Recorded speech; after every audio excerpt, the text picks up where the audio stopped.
Hello and welcome to Giant Mess, a super sloppy sports and entertainment podcast that's hosted by a giant mess. That's me, the real cinch, Neal Lynch. I'm a former fourth-string college quarterback and mediocre middle relief pitcher who earned himself a film and media studies degree. And I'm going to put that degree to the test yet again in this here episode.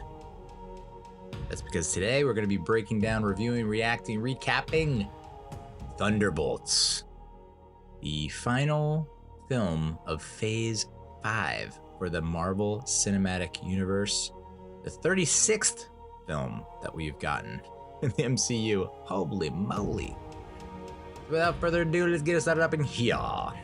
I got excited about this movie when must have been in a teaser, a promo, a trailer I saw either on TV or online when I read on screen the best film since Endgame. And I think that made the rounds pretty quickly. And I'm a sucker for shit like that. It's just like, I mentioned it in my last episode when I was previewing this episode. I'm easily hooked.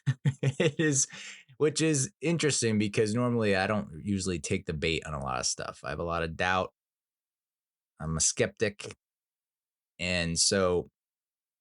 And you would think I've been burned enough times that I wouldn't do this again. I wouldn't go down this road, especially after The Flash with James Gunn and others saying this is the best film since best superhero movie ever made or something like that. It was just like, what? So they said, yeah, call our bluff. And like a fool, I did. I went and watched it, called their bluff.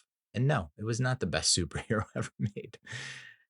And you'd think that would have taught me a valuable lesson about superlatives and hyperbole. But no, here I am yet again. You said best film since Endgame. You kind of needed something to get the MCU back in gear. And we'll go over Phase 5. It was not a horrific phase. There are a couple of good gems in there. So, is this the best film since Endgame? I will answer that towards the end of the review. But we're at the beginning. So let's start at the beginning. Where did the Thunderbolts come from? And how did we get to this film? We'll start with the comic. That's where they first appeared. Created by Kurt Busiek and Mark Bagley. First presented to readers in the Marvel Universe in The Incredible Hulk, issue number 449 in January of 97. It was a team of flamboyant new heroes who stepped up to fill the gap left when the Avengers were declared dead. The team was initially created by Baron Helmut Zemo to strengthen his hold on international crime, but they turned on him when they realized that being heroes is more fulfilling than their old criminal lives. So that's where Thunderbolts started in the comics. Group of supervillains disguised as superheroes. They all had code names, right? And with the final page of the first issue of the series, the Thunderbolts series, it reveals that the Thunderbolts were actually the Masters of Evil. A surprise twist that was carefully guarded by Marvel. So the Masters of Evil debuted in July of 64, and there have been 9 versions since then. 3 versions have been helmed by Baron Helmut Zemo.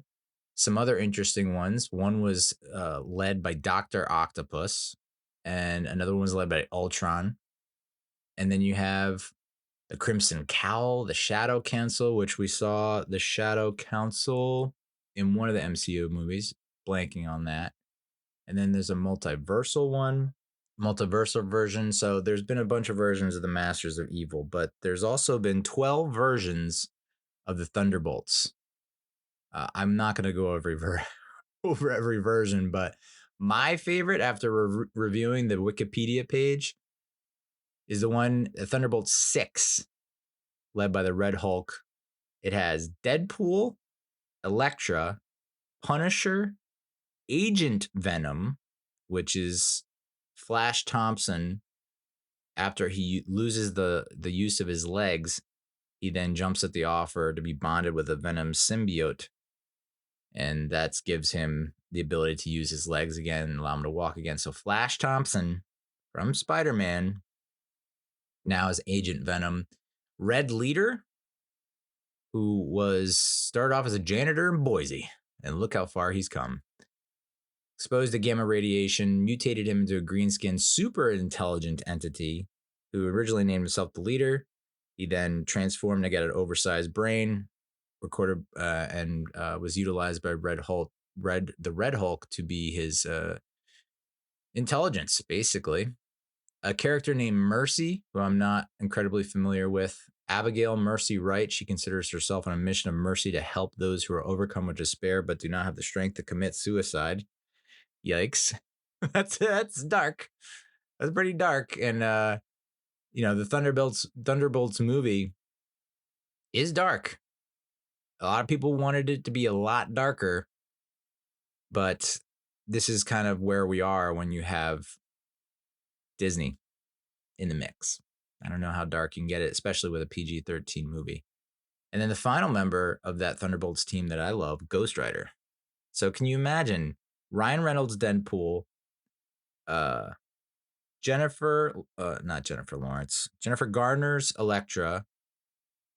Which Punisher do you go with? Do you go with Thomas Jane's Punisher? Do you go with Dolph Lundgren's Punisher? Do you bring back Joe Manganiello as Flash Thompson to be Agent Venom? Even though, I mean, he's probably over the whole superhero thing, considering his whole foray in the DC universe didn't go according to plan. But we've seen that before, where it doesn't go according to plan with DC, and then it happens with Marvel and vice versa. I don't know who you'd get to play Red Leader. That's for dang sure. And then Mercy, that'd be cool. But Nick Cage's Ghost Rider with Ryan Reynolds' Deadpool, Jennifer Garner's Elektra, Thomas Jane's Punisher. I don't know. So that was the most interesting version to me. The most recent version of the Thunderbolts in the comics, I think it's the 12th version, really is the one that most closely aligns with the MCU film version. So in the comics version with Thunderbolts 12, following the events of Captain America Cold War, Bucky Barnes assembles a new lineup consisting of the world's best spies and assassins to permanently eliminate the Red Skull. So Bucky Barnes is the leader, going under the codename Revolution. You have Contessa Valentina Allegra de Fontaine. Short and sweet. But it's not actually her. It's a life model decoy, which is a fictional type of android. You have the Red Guardian, Alexei Shostakov, Black Widow, Natasha Romanoff, White Widow, Yelena Belova, Game Master Shang-Chi, U.S. Agent John F. Walker, and the Destroyer Sharon Carter, who is secret agent of S.H.I.E.L.D., great niece of Peggy Carter, who in the MCU eventually became the power broker in Falcon and Winter Soldier. Spoiler. Shang-Chi Game Master, that could be an interesting addition to the MCU version. But you can see Bucky Barnes, Valentina, Red Guardian, Black Widow, White Widow, U.S. Agent, they're all in the MCU film version of Thunderbolts. So how did this come to be? From comics to the big screen? During the production of Guardians of the Galaxy, which was helmed by James Gunn back in 2014, he expressed interest in making a film based on the Marvel Comics team Thunderbolts, a group of anti-heroes and super criminals. Marvel Studios president Kevin Feige said that this was a possibility based on the success of the Guardians of the Galaxy. May 2021 comes around. Gunn is no longer interested in doing the idea because he's directing the Suicide Squad, the 2021 version, not the 2016 version. Because the team from DC Comics is based on a similar concept to the Thunderbolts. And I'm here to say, this feels like this is James Gunn's bread and butter. This is like his go-to, his formula for success, his secret recipe. It's not so secret. I mean, if you watch Commando Creatures, which was the animated series on Max, you look at Suicide Squad 2021, you look at Guardians of the Galaxy, it's always a band of misfits. It's like, let's throw together 4 to 5 to 6 different personalities but they're all in unique traits and characteristics, and throw them all together and watch the fireworks. So that seems to be like his go-to move, and it's like it's worked out like a charm. You know, that's why it's interesting to see what James Gunn will do with Superman, which is supposed to come out in July 2025, where judging by the trailers and the promos and a lot of the assets that have been released so far, it's like, well, Superman's there's more to it than just Superman. Where James Gunn is a big, just from his track record, his history of work portfolio, he likes to dig into the deep into the treasure chest, into the trove, to find off kilter, unique characters that have never been given the spotlight. So that's and it's worked. And my assumption is you're gonna see a bunch of characters in Superman you haven't seen before, but that he's gone to the way back corner of the vault. He's pulled out some real gems to put them on display.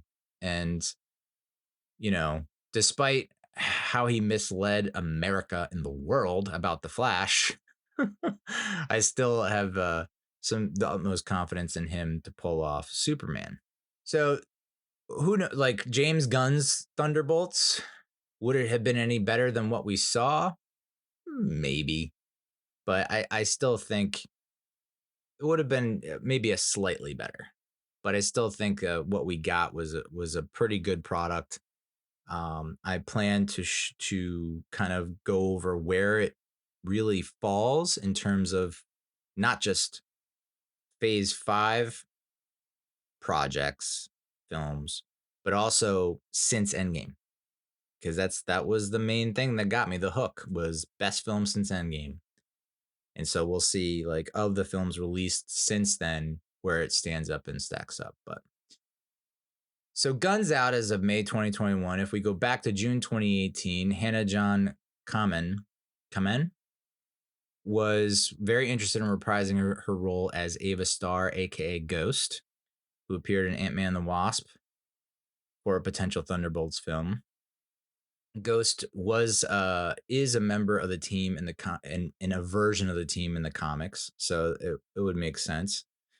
The Disney Plus series The Falcon and Winter Soldier, which released in 2021, introduced Julia Louis-Dreyfus as Countess Valentina Allegra de Fontaine, and it shows her recruiting Wyatt Russell's character John F. Walker, who she then changes, who was the Captain America after Steve Rogers, even though Steve Rogers, as we saw at the end of Endgame, hands over the shield to Sam Wilson, who was Falcon. The government, I guess, had other plans, and so they made John Walker the new Captain America, and we all saw how that went. Ends up murdering an not innocent person, but killing a guy in front of everyone, and everyone's got their phones out and is filming, and so that began his downfall. We also see, which I ended up watching Black Widow before seeing this movie, just to kind of refamiliarize myself with the characters and the story arcs and whatnot. Unfortunately, I didn't get a chance to watch Captain America: Brave New World, which I feel like is a major oversight on MCU. I understand you're trying to get the most bang for your buck in terms of your releases, but if Captain America: Brave New World released in mid-February, Thunderbolts is premiering May 1st, why wouldn't you go through a slightly shortened, condensed window? Like Captain America: Brave New World, the week leading up to Thunderbolts needs to be on Disney Plus at the very least. I was like, all right, I'll watch it if it's not $20 to rent or whatever. But that's kind of where we're at. Not available on Disney Plus, which I think it's a misstep. It's just a misfire on their part strategically. I think, that would have been a huge way for them to get Disney Plus a huge spike in traffic and to build more interest in Thunderbolts. So it's like, did you need to see Captain America Brave New World to understand Thunderbolts? I don't think so. There was only, as far as I could tell, there was only one mention, and it came during DeFontaine's impeachment trial, where she mentions the Red Hulk on top of the White House. That was it, as far as I know. But also, Bucky Barnes is a congressman in the movie. Like, I guess that was probably something that happened in Brave New World. So, yeah, you won't be completely lost if you haven't seen Brave New World. At least I wasn't. So, but the end of Black Widow, DeFontaine goes to, in the post-credits scene, she's shown walking up and appearing next to Florence Pugh's Yelena Belova, aka White Widow, to recruit her to a team. And but she doesn't say, we're gonna call you the Thunderbolts. It's just like, you seem like a person that I could use. Deadline Hollywood suggested that Thaddeus Ross could be recast for the film following original actor William Hurt's death in March 2022. Since that character has strong ties to the team in the comics, they did end up recasting it, and ended up being Harrison Ford. He then becomes the Red Hulk in Captain America: Brave New World, and so that from a logical outsider's perspective would be the tie, the connection, right? Is like, okay, Captain America Brave New World introduces Thaddeus Thunderbolt Ross as the Red Hulk. And so then, just whatever happens in Brave New World, he finds a way to then recruit this Black Ops team. No, not the case. So it feels a little weird to have, like, you have a guy named Thunderbolt Ross, you have a team called the Thunderbolts, zero connection. That was a little weird, but I get it from, I mean, I kind of understand it from Kevin Feige's standpoint and his creative team and the people behind MCU. It's like, we don't want to go beat for beat with the comics, because then what are the like, you want to pay some fan service to the comic book readers and say, look how loyal we are to the comics, but you also don't want to do it beat for beat, point for point, because then isn't that a little boring? Like, don't you want something a little bit more? You want to be surprised. You want there to be twists. This was a kind of a weird one, though. It was just like, this is how they were formed. So, looking at Phase 5, I mentioned this in the intro. It's the final film of Phase 5. Phase 5 kicked off with Ant-Man and the Wasp: Quantumania in February of 2023. Mixed reactions. Critics were like, more Marvel garbage. And fans were like, hey, critics, not so harsh, okay? And that's right around the time, I think, that the wheels started to fall off on, what's his name? Jonathan Majors as Kang, when he started to get into the criminal trouble. And so Phase 5 is where they really there's a period of adjustment. It was just like, all right, now we got to kind of recalibrate and realign. And I've watched videos with the writers being like, yeah, a lot of times it's almost like YouTube in a weird way. Like YouTube, everyone's like, what's the YouTube algorithm? And it's like, well, it follows the audience, based on what the audience likes, engages with, watches, clicks.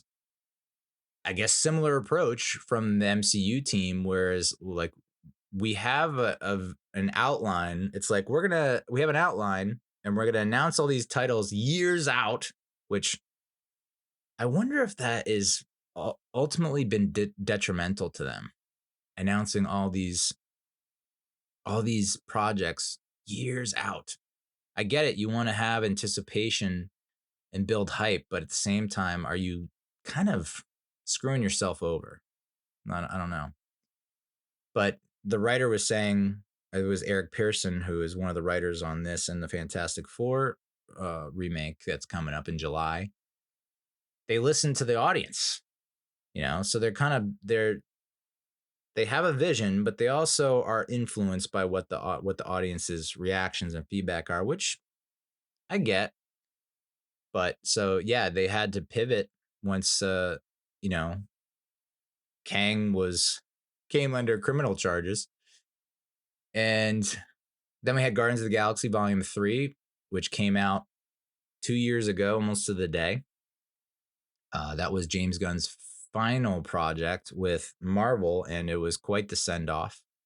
I have a full review on that if you're interested in a review of that. Uh, Almost like a love letter, a poem, if you will, to the Guardians of the Galaxy, and knowing that that was going to be kind of their final hurrah as a team. Um, I think the only knock I had on Volume 3 was the villain. I wasn't like in love with that villain. Thought it could have. I mean, the actor that they got did the best he could, and was probably one of the better actors that they could have gotten, but just didn't for whatever reason didn't connect. So, Guardians of the Galaxy Volume 3, many would say is the best film of Phase 5. The Marvels was next in November 2023. I didn't see this in the theater. I ended up seeing it, catching on Disney Plus, and it was okay. You know, I think they learned a thing or two after what happened in Captain Marvel, and I believe this is when the first introduction to the X-Men joining the MCU. I believe this was with Hank McCoy, Beast, making a cameo with Kelsey Grammer. I believe that was the first appearance. So that gets you stoked, like, okay, X-Men is coming, and then Deadpool and Wolverine in July of 2024.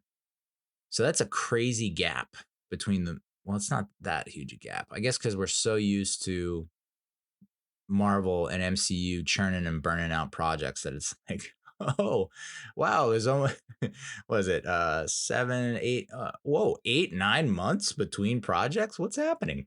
You guys slacking? So Deadpool and Wolverine comes out late July 2024. I love this movie. I know that it's gotten a lot of, not a lot, but it's gotten its healthy amount of criticism. And, I mean, I watched Everything Wrong with Deadpool and Wolverine from Cinema Sins, and it was just like, whoa, they just eviscerated this thing, man. But as far as like Marvel projects go, Marvel movies go, it's just was different. It was something that we haven't really seen before from the MCU, and to inject that kind of new life into the universe, I thought was great. And it also got you super excited about the future and the promise, and it kind of, whereas Guardians of the Galaxy Volume 3 was great, it was a great bookend to that team and that franchise, right? That's like the end, right? Deadpool and Wolverine's like, okay, so we're now the bridge. Here there was the end with the Fox universe, and now we're bridging to the Marvel Cinematic Universe. So I that kind of pumped new life into the whole shebang. And then you have Captain America: Brave New World that came out in February, that was widely considered to be mostly a dud, at least with critics. And then we get Thunderbolts, which is now serving to kick off, helping to lay the foundation or the tracks, at least with the post-credit scene, to Phase 6 and to the Fantastic Four Rebirth. Um, so where does Thunderbolts stack up in terms of Phase 5?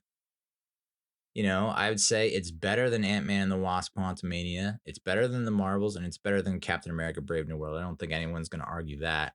It's not going to be as financially or commercially successful as Deadpool and Wolverine, and I don't even know if it's going to compete with Guardians of the Galaxy Volume 3. So I'd say it's probably, I'm sure you could make an argument that it is the best of Phase 5, but just going by, what I'm seeing on IMDb, what I'm seeing on Rotten Tomatoes, it looks like it's the third best of Phase 5 alone. So in terms of best movie since Endgame, it's a bold claim. Bold claim. It is. I mean, you could say it's been praised. Thunderbolts has been praised for not following the same kind of template as a lot of the other Marvel movies, and so you have to get her credit, and that probably gives it bonus points. But still, I don't think that. I mean, not by much. If Deadpool and Wolverine, I have it as like 1A. Guardians of the Galaxy Volume 3 is 1B. Thunderbolts is 1C. I don't know that you can really put it above Deadpool and Wolverine or Guardians of the Galaxy Volume 3, even with, it's the approach that they took. So the basic summary or plot is that after finding themselves ensnared in a death trap, an unconventional team of antiheroes must embark on a dangerous mission that will force them to confront the darkest corners of their pasts. It's an ensemble film following a team of reformed villains and morally gray operatives sent on covert government missions. As the group is tasked with a dangerous black ops assignment, tensions rise among the unstable team members, revealing conflicting loyalties and buried traumas. The film serves as a continuation of storylines from Black Widow, the Falcon, and the Winter Soldier, Ant-Man, and the Wasp: Quantumania, with a darker tone and grounded action set pieces. As I said, I think people wanted it to go a bit darker, and it's like, it's PG-13. Fairly, for a PG-13 movie, fairly dark. I think that there probably are people out there that, and is this kind of a slip up on Marvel's part? Like, hey, let's release a PG-13 theater movie for wide release, but then let's also give them like an unrated, uncensored version for Disney Plus. Judging by the success that we saw with Deadpool and Wolverine, but I think that doesn't line up with what they wanted from the film, because with Deadpool and Wolverine, you had an R rating and you had gratuitous, excessive profanity, blood, gore. It was just over the top. So it's like, we don't want to go the ultra polished route that most of the Captain Americas have gone, but let's harness the darkness from the Black Widow movie and from Winter Soldier at least and carry that over. So directed by Jake Schreier, who I think pretty much everyone is unanimous in their opinion on this guy. Needs more work. Give him more work. Hand him the keys. Seems like he gets it. I like his style, and I think that might be partially due to the fact that he was a music video director, and a lot of music video directors go on to have very successful, not just TV directing careers, but film directing careers. And I think this is another one in the long lineage of music video directors, or directors who get their start in music videos, but then transition to TV and film. He directed a bunch of music videos, mostly for Benny Blanco and Selena Gomez, Chance the Rapper, Justin Bieber, beep, beep, beep, Kanye West, Juice WRLD, Calvin Harris, Halsey, Khalid, Haim, Tory Lanez. So yeah, he has a bunch of experience in the music video world, and I would assume that not every music video director has got it, and it doesn't always that path doesn't always lead to TV and film directing. But it seems like when you are a music video director, you're given 3 to 4 minutes. And in those 3-4 minutes, you're trying to pack in everything that will get you to that, get noticed to get to that next level. So he also directed a bunch of episodes of TV series, an episode of Skeleton Crew, which I haven't checked out yet. I always thought of it, maybe it's like too much for kids, but apparently it's kind of like, maybe I would enjoy it. 6 episodes of Beef, which is a show that I liked a lot. That was on Netflix with Steven Yeun and Ali Wong. An episode of Dave with Little Dicky in 2021. 6 episodes of Lodge 49, which I have not watched, but it has really good IMDb ratings, 7.6 out of 10. I'm Dying Up Here, which was on Showtime. He directed 2 episodes of that. And then I directed an episode of Shameless. Shameless is one of those shows where it's like, I just couldn't get into it. I know everyone loves it. Couldn't get into it. People want to like legit cut me down, bury me for not having watched it. So he's only really directed one other feature film. It's called Robot.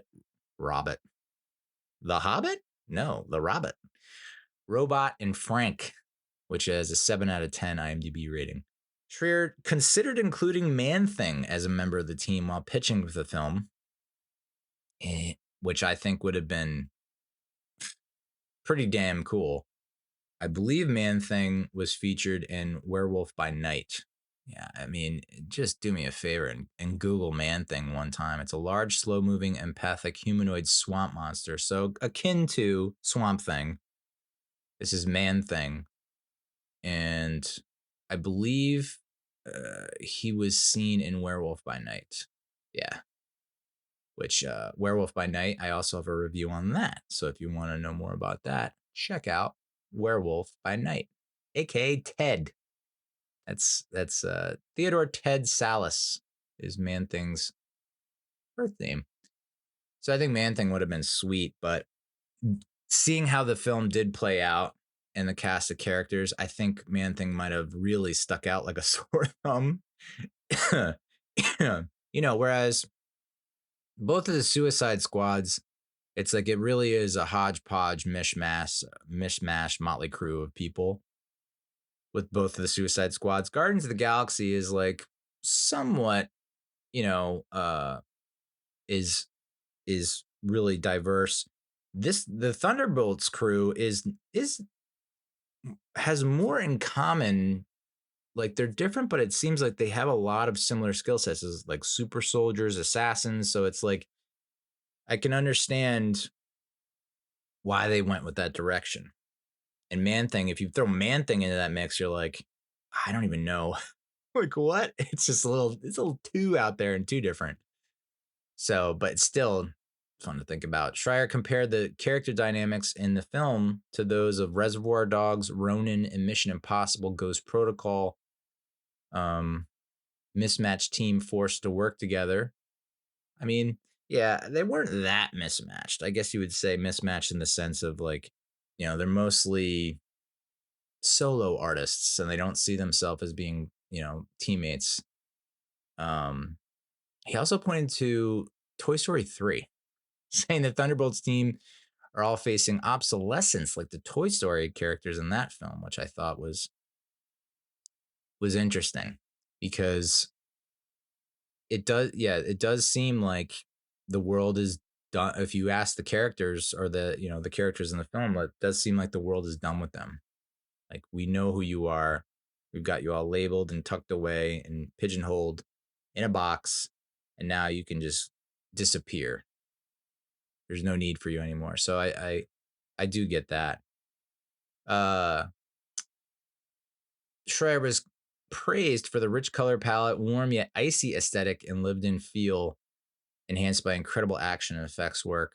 It's grounded, tactile, and most importantly, consistently legible and easy to follow. It was a mini review from a Reddit user, and yeah, I mean, you even get that with like the quick cuts thing destroys me every time. It really does destroy me. It just doesn't feel real. Like this just popped in my head, but like that final fight scene in Dune Part 2 between one of the Harkonnens, the Psycho Harkonnen played by Austin Butler, and Mr. Willy Wonka, the new Willy Wonka himself, Mr. Bob Dylan himself, Timothée Chalamet as what's his name? Ares. No, whatever. So that fight was like no music. You can hear the slaps, you can hear the punches, you can feel it. You can feel it when it. And I don't know if it happened with the Bourne series, but it's just like so many quick cuts that you feel sick watching it. It's like this is not. No, this doesn't. It feels like you're trying to make up for something, like the lack of choreography, the lack of good stunt work. So definitely I appreciated what Schreier brought to the table. The rich color palette is interesting because it's not throughout, like unless they mean, it's just his use of color throughout because, given how the movie ends, the climax, the resolution, this is a movie about mental health, and it is when you are in a brighter disposition, when you have a cheerier mindset, colors pop. It's vibrant. It's lively. But when you are in a state of depression, have low self-esteem, it's always associated with the grays and the blacks and, the darker colors. So you can see that transition and evolution from darkness to light. It's a major theme of the movie. So the direction there is great, and I think he's got a lot more projects coming down the line for him because of uh, what he was able to do with this story. I mean, like, just from like that fight scene in the opening with Florence Pugh's character White Widow, Yelena Belova, overhead looking down as she's taking down all these agents and whatnot, and to get to the lab to destroy the evidence. That shot kind of reminded me of the fight scene from John Wick 4, where you kind of look at it from overhead, where and I have a review on John Wick 4, which people click on and they watch for like 30 seconds and click out. So it makes me think that's like one of those things where it's like, wow, I am that bad. People are like, really want to know, title, they're hooked. And then they see my ugly mug and they're like, we out. I don't need to listen to this dude talk for 2 hours about John Wick 4. But one of the things I loved about John Wick 4 was that one scene where he's going through the house and you see it from overhead and above, and it felt like a video game, Metal Gear Solid style. Similar situation here where we're looking overhead and she's like, it's very kind of dark and black and white and grays, and she's just laying out all the various agents and whatnot. So I really appreciate that. And then the other scene that I liked from his direction was the scene where they're in the void, in the maze, in the house and the maze with all the different rooms. And, the camera work there was just incredible. Like when Florence Pugh is running through the fake forest wall, the wall that looks like a forest, she runs through that and we tumble along, the camera tumbles along with her. And then she's into the next room, into the next trauma, I guess you would say. So I think someone had mentioned that it's reminiscent of the camera work that you would see in Being John Malkovich, which I thought was interesting. And that scene also has a little bit of a tinge of Eternal Sunshine of the Spotless Mind, which is one of my favorite movies. So that's director Jake. Jake. That's not it. Is it? I don't forget his name. Yeah, it's Jake Schreier. Jake Schreier. Written by Eric Pearson. Pearson. He's written. He wrote the screenplays for Transformers 1, a movie that I have now started 2 or 3 times and have not finished. And it's all for various reasons, none of which are I'm bored. But one is like one I think I was just dead tired and fell asleep, and then another time it was like, we're watching it right around dinner time, so I had to like put the kibosh on that, and then things unraveled from there. He wrote the screenplay for Black Widow, which, like I mentioned, I watched before watching Thunderbolts, and it's. I remember when I first saw it, I was like, I watched it. I think I watched it first saw on Disney Plus because it was kind of still in the pandemic when people were like, some movie theaters are open, most are closed, and like you can't sit. We have to wear a mask, blah blah. So I was like, yeah, all right, maybe not gonna go see that, even though. I mean, it sucks for ScarJo. I mean, like, I know that she's been pushing for her own standalone film for so long, and then she finally gets it. It's in the middle of COVID, but sucks. And it's also like, well, Endgame, she dies, and then she gets her standalone film. It's like, yeah, it sucks. I think the timing on that was just awful. But, it's like if you had released this prior to Endgame, would it have made it better or worse, or would it have done anything else? I don't know. But it's growing on me. When I first watched it on Disney Plus, I was like, all right, okay. And then I just watched it again, and I was like, wow, this is actually a pretty decent movie. Godzilla vs. Kong. He also wrote the screenplay for that, which, decent. Thor Ragnarok, though. He wrote the screenplay for Thor Ragnarok, and Thor Ragnarok is one of my one of my favorite MCU movies. Like, definitely top. I mean, there's been 36 now released. I'm gonna go. I think I might go top 5 on that one. I mean, it's the best Thor movie. We know that. And then he was an executive story editor for Agent Carter, the TV series Agent Carter, which I didn't watch, but he also wrote the script for Fantastic Four: First Steps, which is in post production. And then the other writers, one of which was the comic book, the creator behind the Thunderbolts, Busick, that I mentioned earlier, and then Joanna Kalo. She's written a handful of episodes for The Bear, which I have not. I refuse to watch because I don't want that kind of anxiety. There's some anxiety I can handle. There's some conflict I can manage. There's some stress that I'm willing to swallow. Goo. But I cannot bring myself to watch The Bear. It hits a nerve that I don't need to be hit. She wrote a bunch of episodes for Beef. Again, great series if you haven't checked it out yet. She also wrote an episode of Hacks, which is very highly praised, which I didn't watch, and a couple episodes of The Babysitter's Club, a lot of episodes of BoJack Horseman, and an episode of Undone. So some quality credits right there. So who stars in the movie? We already know about Florence Pugh, playing White Widow Yelena Belova, trained in the Red Room as a Black Widow assassin, affected by the traumatic events that happened in Black Widow and in Endgame. Obviously her adoptive sister Natasha Romanoff dying in Endgame. Julia Louis-Dreyfus plays Countess Valentina Allegra de Bondaine, a Contessa and the director of the CIA. She's the one who brings the members of the Thunderbolts together.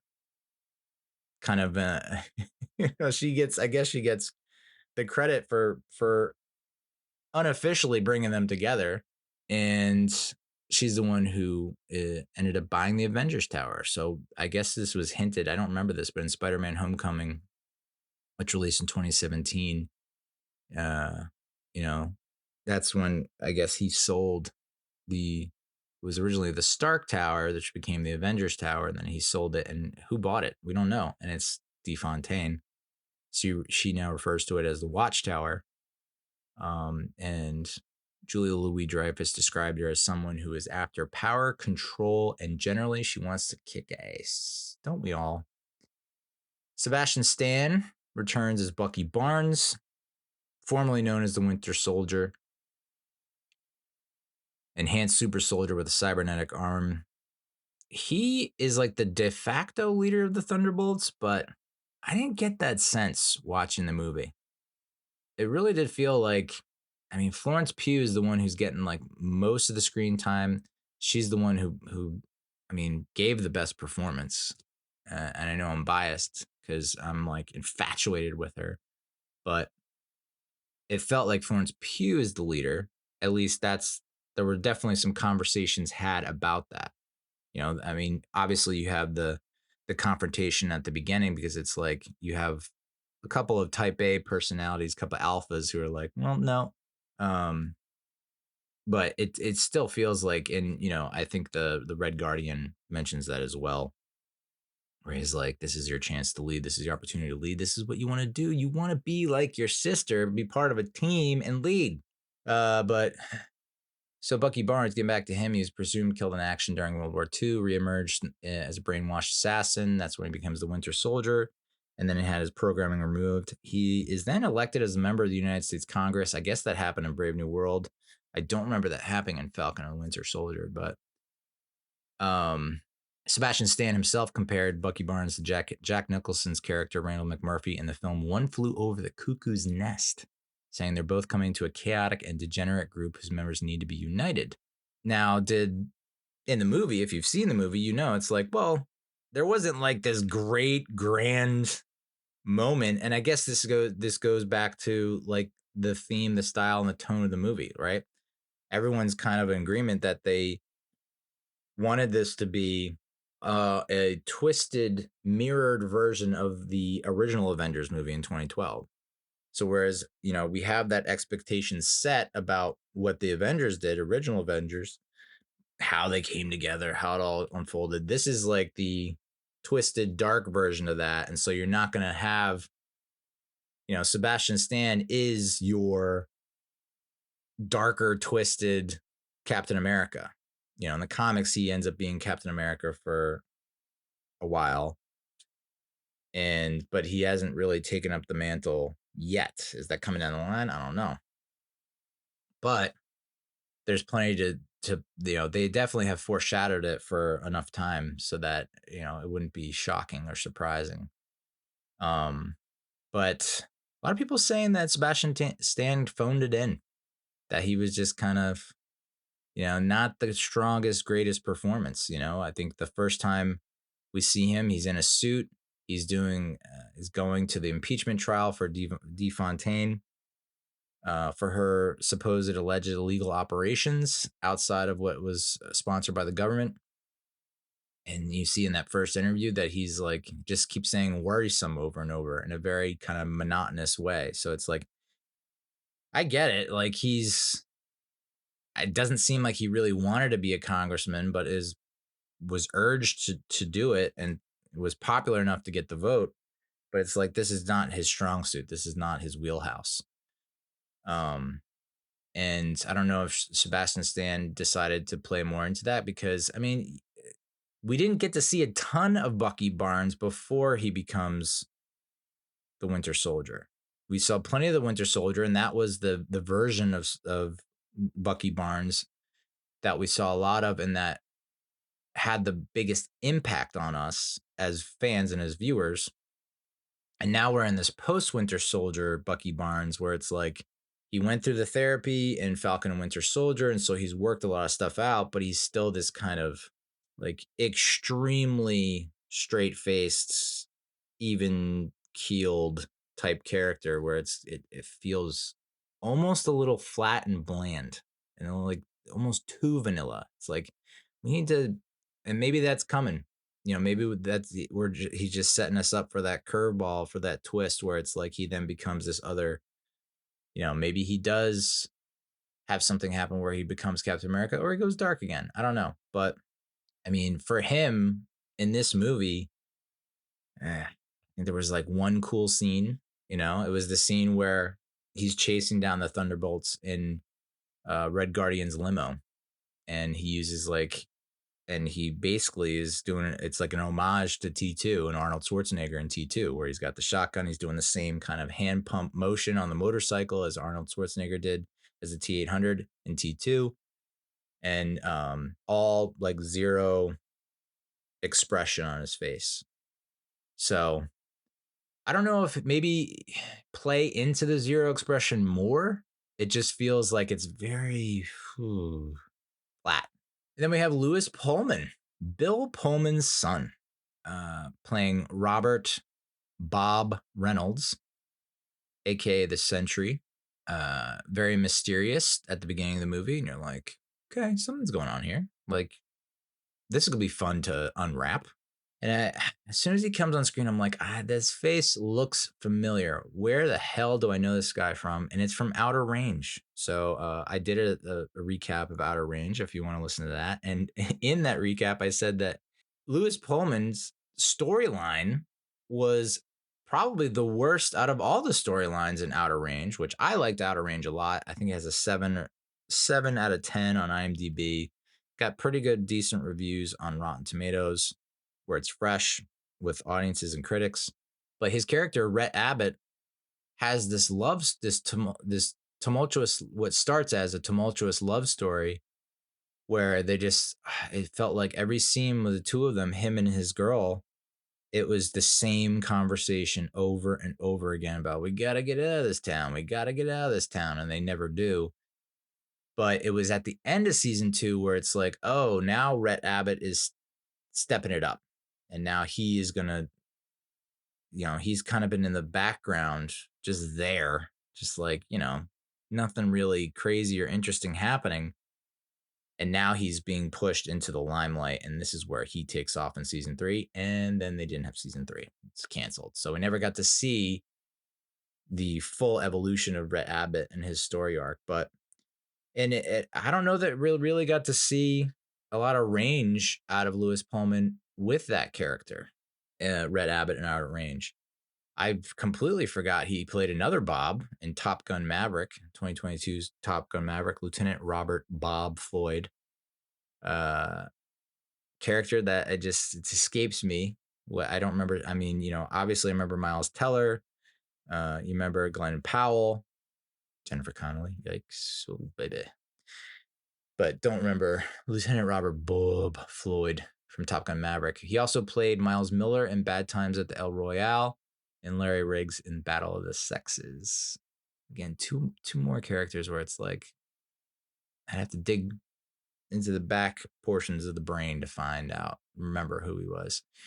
So I mentioned Stephen Young on Beef. Apparently he was originally cast as Robert Reynolds.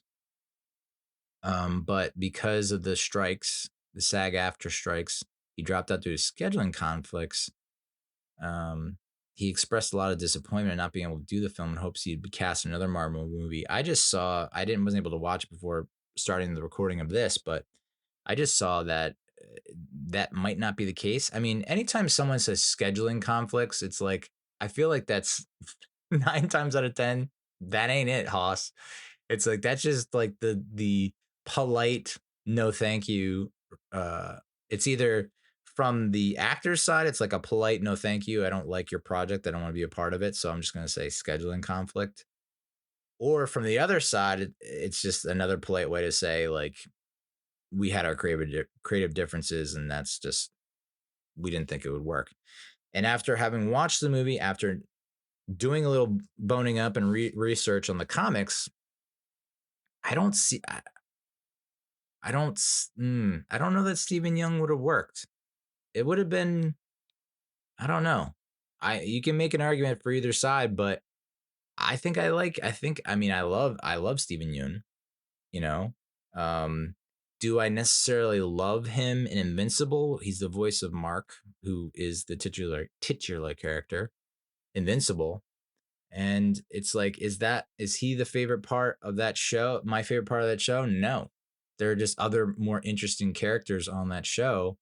I think he does a pretty good job with what he's given.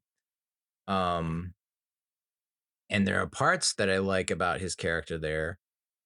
And I could, obviously I think he can play. I'm not saying he can't play the part, but I think Lewis Pullman ultimately was the better fit. I think pulled it off better. I don't think Stephen Young would be a disastrous pick for this. I mean, eventually the technology will probably exist where you could do that, and you could do dream casting. I have I have a little bit of Black Mirror brain, because I know that was one of the episodes of the most recent season of Black Mirror, where it's like, we'll just take an old movie and plug in this new actor or actress, see how that looks, see how that tickles your pickle. So Stephen Young could do it. It would be, and they've done this with other actors, actresses, and characters in the MCU, where it's like, this is originally played by a dude, it's now a woman, and the backstory's changed. I mean, Taskmaster is a great example, which we'll get to. So I have no doubt they would have worked it out, would have been as impactful, possibly. Stephen Young has that ability to, if you've watched Beef or a lot of his other projects, where it's like he can kind of flip that switch, and you can see the darkness within him. So, but to say that, oh well, Stephen Young would have been better, I don't necessarily know. Lewis Pullman, and not known about the Sentry going into this, or the Void, or any of that, and seeing how he was able to come from a place where he's very innocent and a little withdrawn, and seems like a nice, chummy, friendly guy. And that speaks to depression, which is like the basic, theme topic that this movie explores, is that you see someone and they They have a kind of a smile and they seem like they're lighthearted and they're jovial, or they're unassuming, or they're, it just doesn't look like a person who's just mired in depression. He was able to, you know, give off that kind of surface level mask to people, but then, you have like Yelena kind of like chipping away at it, and he starts to reveal little things slowly here and there, and then you get really into it by the time third act comes. So I thought he did a great job. David Harbour's Red Guardian, aka Alexei Shostakov, he is essentially the comic relief in this movie, and I thought he played it really well. Russian super soldier counterpart to Captain America, father figure to Yelena Belova, aka White Widow.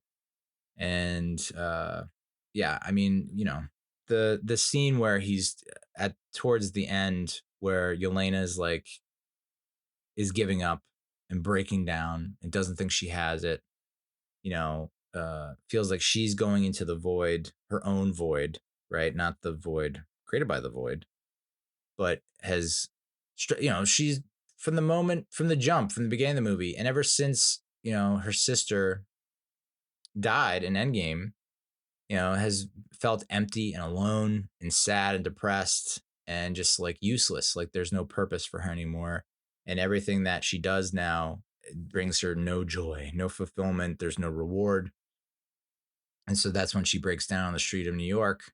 And their best scene is is this scene where they're by Grand Central Station, and Red Guardian is it gives like the kind of dad speech, she's breaking out in tears and saying, "Daddy, I'm alone." And then he's like, when you walk into a room, it lights up. And it's like, it's not that the dialogue is that groundbreaking, but the way that this cast is able to elevate the dialogue is incredible. I think, there are plenty of other actors and actresses they could have gotten that they say the line, you're like, I've heard this before, I've seen this before, and it has no effect on me. But that scene, it's like, it's not like he's saying anything that's we've never heard before, but the delivery and the cadence, and the tone is just like unmatched. So good. It was like, the guy next to me, I think the guy next to me, which I was in a theater where it was like, I went to a Thursday matinee. So it's the first possible day, one of the first possible times. Everyone else is in work and school. And so I went in and was like, and when I picked my seat, I pick it so that there's no one around me. And it's an empty theater. I looked at it and was like, it's mostly empty. I got a couple in the back, you got a couple in the front, and then I'm going to sit here kind of square in the middle where I think it's the best. And then I ended up, there was a guy next to me, sits directly next to me. And I was like, I can't believe that there's this massive empty theater and I have this dude sitting right next to me. I was like, you can't script this, Marvel. And then a couple sat next to me. So it's literally basically 95% empty. And then there's just four people, like, it was like we were our own version of the Thunderbolts. It was like we were assembled. You're this kind of guy, and I'm this guy, and you're that woman, and like we don't even know each other. We're strangers, and we're coming from all different backstories, and and now we're joining forces to enjoy this movie together. But the dude next to me, kind of a biggish Asian dude, by himself. I'm by myself, so I'm not gonna knock it. He just sits right next to me. And I remember during that scene between Red Guardian and White Widow, where it's like the father-daughter moment. I mean, I have a daughter, so it kind of hit a chord with me, and I was like punching and kicking the tears back. I'm like, nope, nope, nope, can't do it. I think it wasn't a sob, it wasn't a weep, but he was definitely choked up. I could hear it, and I could kind of catch it out of the corner of my eye that, it was getting to him too. So that was just an amazing scene. He had a bunch of scenes. I mean, he stole almost every scene he was in. Every scene he was in, he had a quote, an action, a mannerism, just something that brought some emotion and life to it. Because you can't have, in a movie about depression, everything is depressed and depression. can't have everything be that. So it was nice that he, in a way, I mean, his uniform has a star on it, right? Right in the chest plate. And he served as kind of a star, a North Star, if you will, for the group.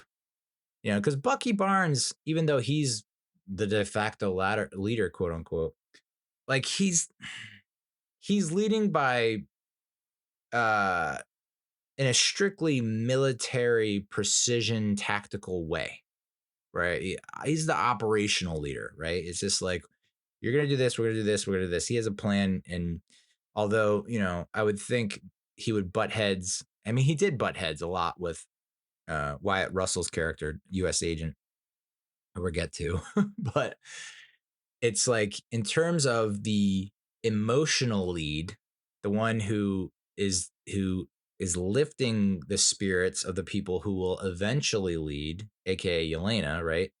He's kind of like, he's the father figure of the group, right? And so he is able to be kind of the father that can uplift the other people to get them to achieve their maximum potential. So,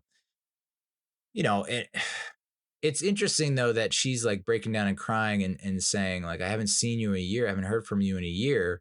He's like, I don't know how to do this.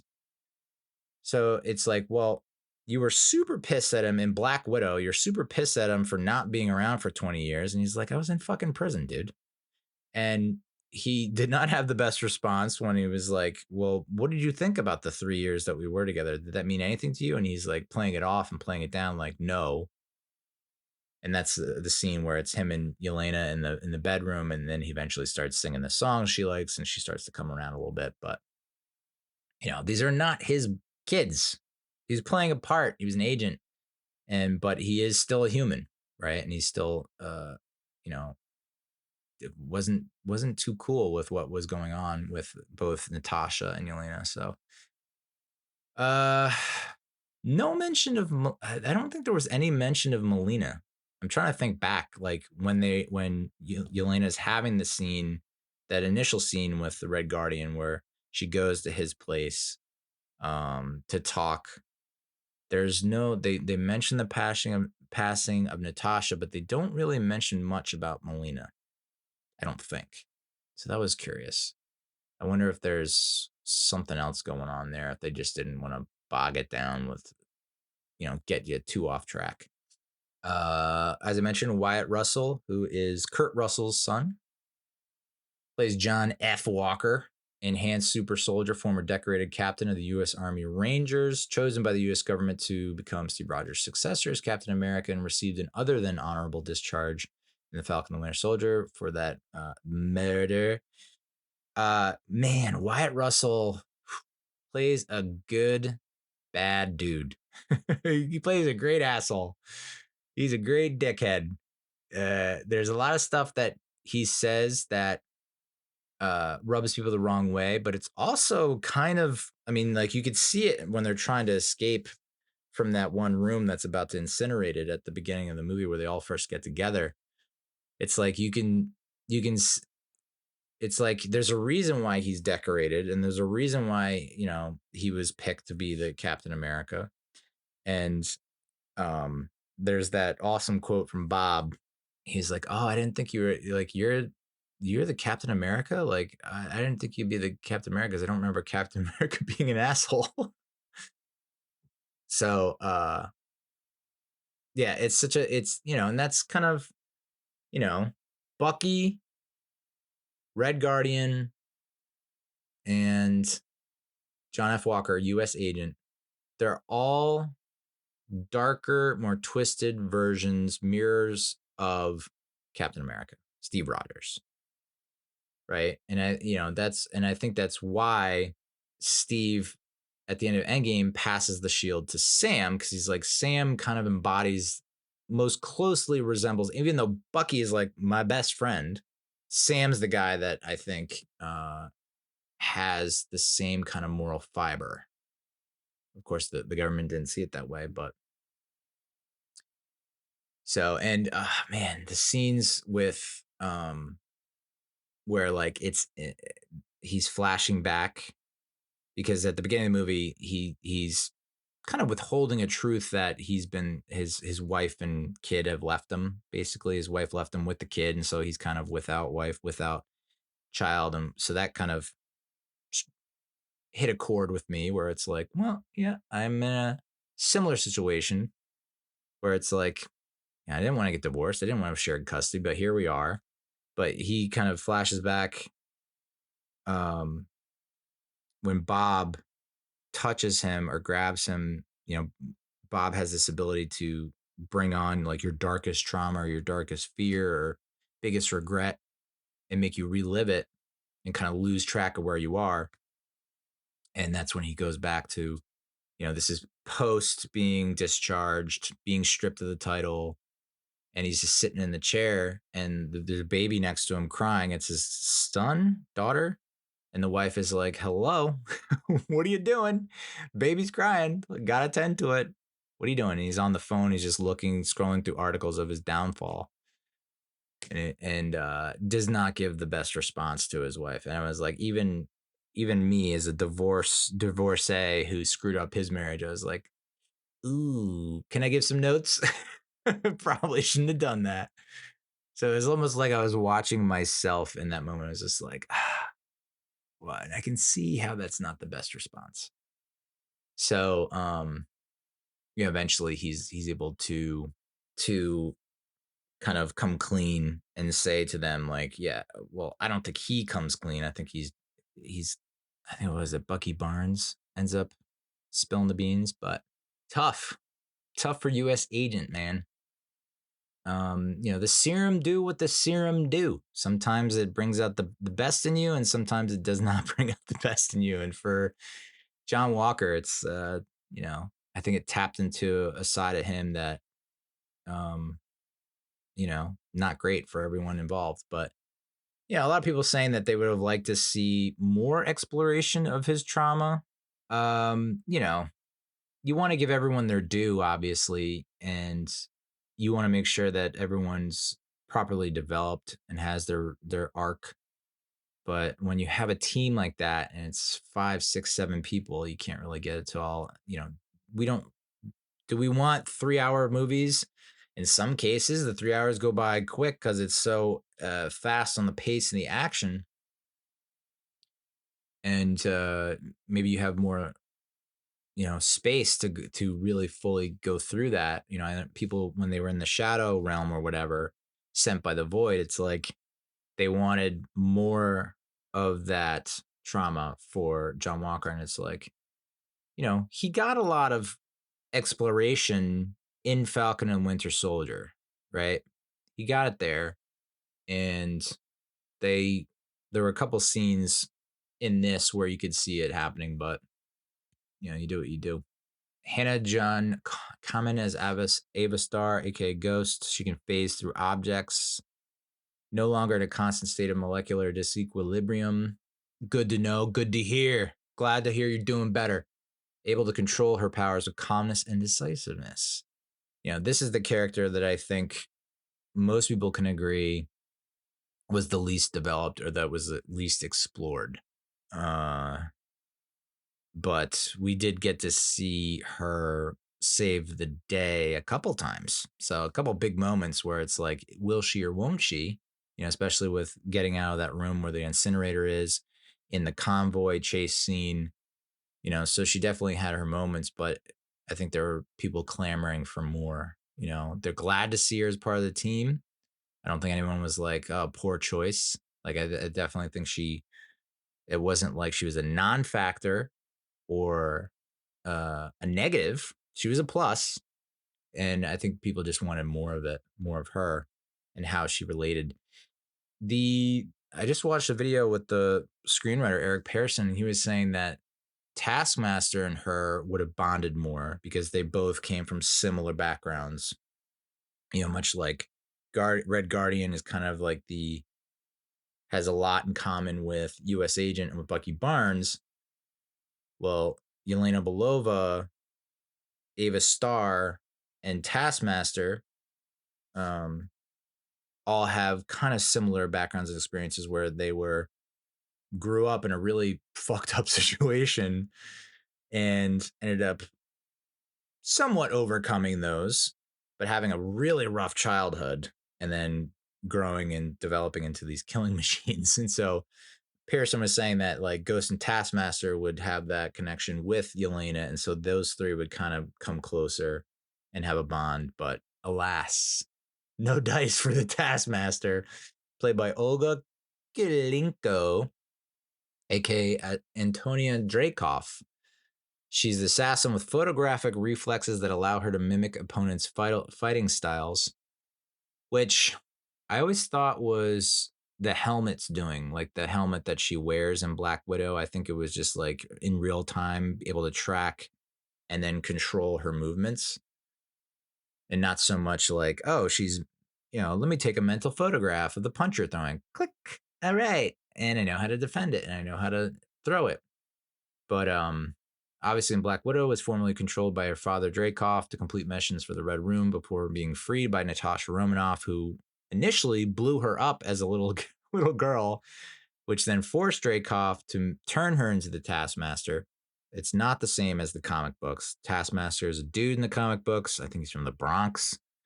And I wasn't able to officially confirm this, but a lot of people saying that Taskmaster was personality-wise close to Deadpool in terms of like snarky, comedic, that kind of tone and disposition. And we didn't get to see any of that in Black Widow, not even a hint. And then in this, just straight up killed in the first scene she appears. I was just like, damn. A sucks for Olga Kurylenko.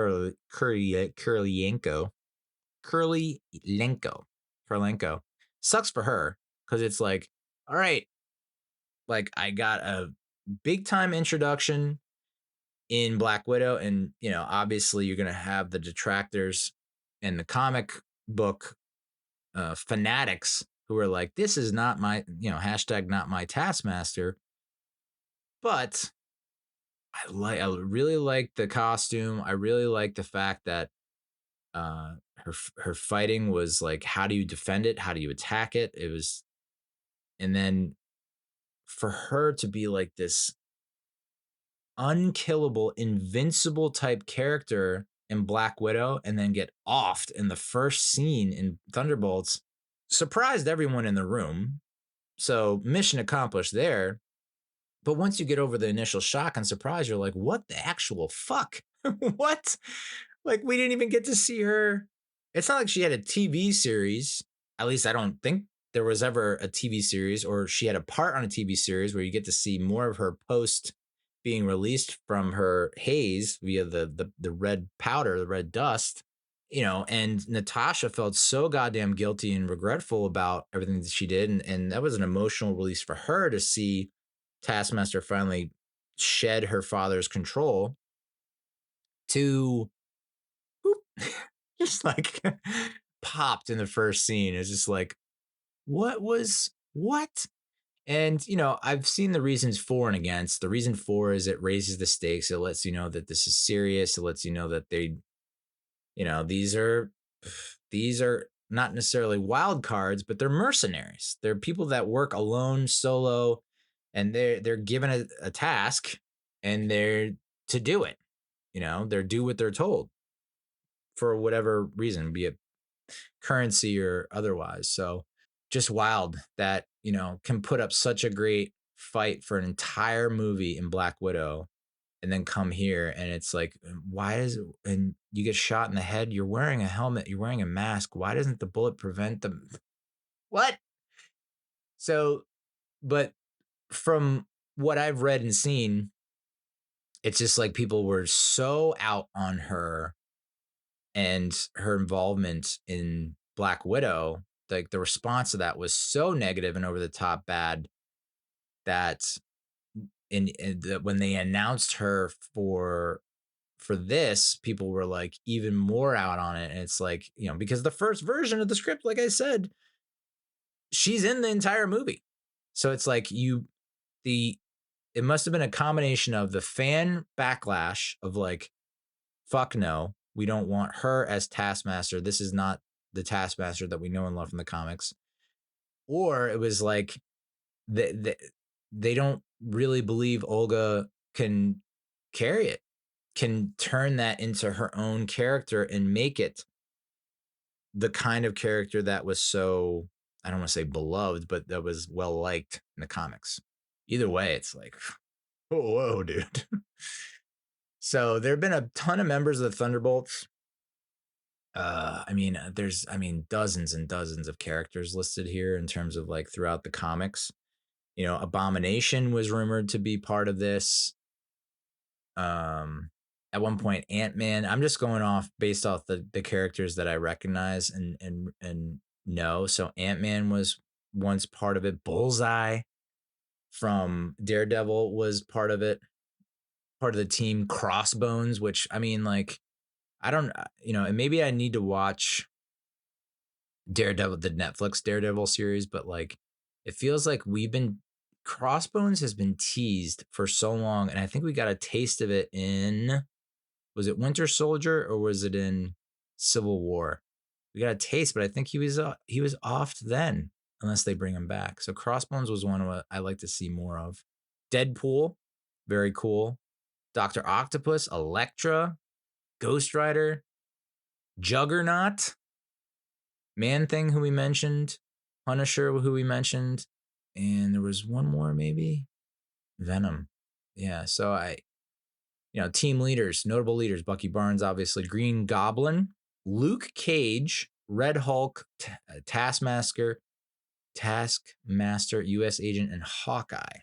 So, that's what led many people to believe, like, oh, if you're going to do Red Hulk in Brave New World, then that will then somehow segue into Red Hulk forming the Thunderbolts. And it's like, nope. Turns out that they got the name based on Yelena Belova's Pee Wee soccer team, which I assume that it depends on, what kind of person you are and what kind of comic book fan you are. Do you appreciate the curveball? Do you appreciate the twists? Do you appreciate being surprised or unexpected? Or are you tried and true to the T? Needs to be all buttoned up and needs to be exactly the same, For me, it was like, I would love to know how the Red Hulk is going to bring this team together. But given the way that the cinematic universe has panned out, this seems more logical and realistic, not as comic bookish. So it's about towing the line and giving and bringing balance to the force. It's like you don't want to get too nutty like some of the comics go, but you also want to pay tribute to them.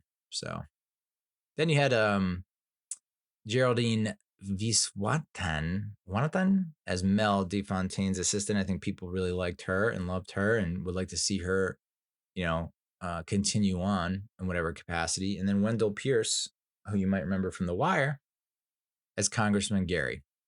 And he did a outstanding job for what was, supporting role. Not too many scenes, but every scene he was in, it was like, fucking nailed it, dude. So, I'll go quickly through the plot. I don't think we need to go quickly through the plot since I've already given away so much about the plot, but like the opening scene. So the opening graphic sequence, I think, really sets the tone. There's a great deal of foreshadowing that goes on in this movie, a lot of setting up. And for the most part, almost entirely paid off. So a lot of what you see in the beginning, eventually you see again in the end. And there's and it doesn't hit you over the head with it. So I appreciate the subtlety there. But you start with Florence Pugh narrating. She's standing on the top of the building. Apparently, it's the second tallest building in the world. They're Merdeka 118 in Kuala Lumpur, Malaysia. It stands at 2,722 feet tall, which is basically half a mile tall. Turns out Pugh, the actress, loves heights and wanted to be the one to jump off of it. She said that she had so much adrenaline pumping through her for that jump that she fell asleep for 3 hours after she did the stunt. And she said, because my brain went down. It was just like, yeah, I don't think that's not on the bucket list for me. But if Florence is like tandem jump, I'd be like, all right, get my suit, get my chute, get my suit. We doing it, girl.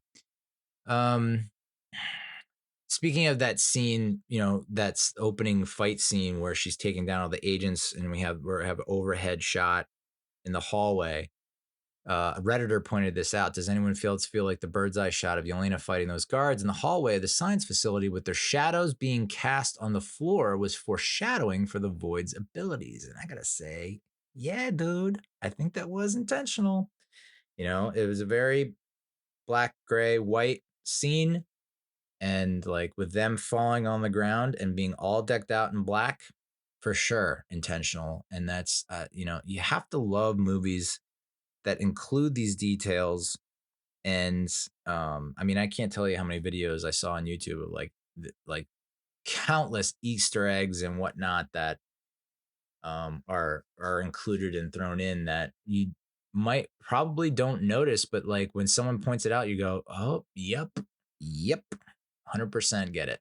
For instance, the gerbil in the maze. When she's talking to one of the agents who's been debilitated, incapacitated, and that's what the narration is. She's talking to him. There's a gerbil in a maze because it's a lab, and so after she's able to uh, plant the bomb, she ends up. You see her walking away. She gets the call. Is it done? Boom! Explosion in the background. The lab is destroyed with all the evidence, and she's like, "Yes," but she has the gerbil in her hand. She saves the gerbil from the maze. Later in the movie, we get to see that the whole team, she's the first one to enter the maze, the shadow realm, where you have to go through all the different rooms of the house of trauma, house of horrors. She's the first one in, and so that is a maze. She has to figure it out. Like, if I bust through this wall, is this the way to go? Am I going the right way? And so it's trying to figure your way out of the house like a gerbil in a maze. So I thought that was pretty cool. And then I didn't see it at the time, and I wonder why, but there were shadows on the walls in the lab before she blew it up. You could see in the one room there's two shadows, and I just didn't catch on to that. I was so focused on her talking to the dude. I didn't see in the background the shadows, but those shadows on the wall are basically the same thing as what you see towards the end of the film with the Void, with the just disappearing folks and leaving their shadow as a result. So, as I mentioned, Valentina Allegra de Fontaine, she's facing impeachment for a series of legal operations under Ox Corp, not Oz Corp, because that definitely threw me for a loop. I was like, oh shit, what? Like, she's the Oz Corp? Yeah, I mean, Oz Corp exists. Norman Osborn. And maybe that was intentional, where it's like, we have, well, that's not it. Oh? There's been no direct connection between Valentina Allegra de Fontaine and Hydra, even though in the comics she eventually becomes Madame Hydra.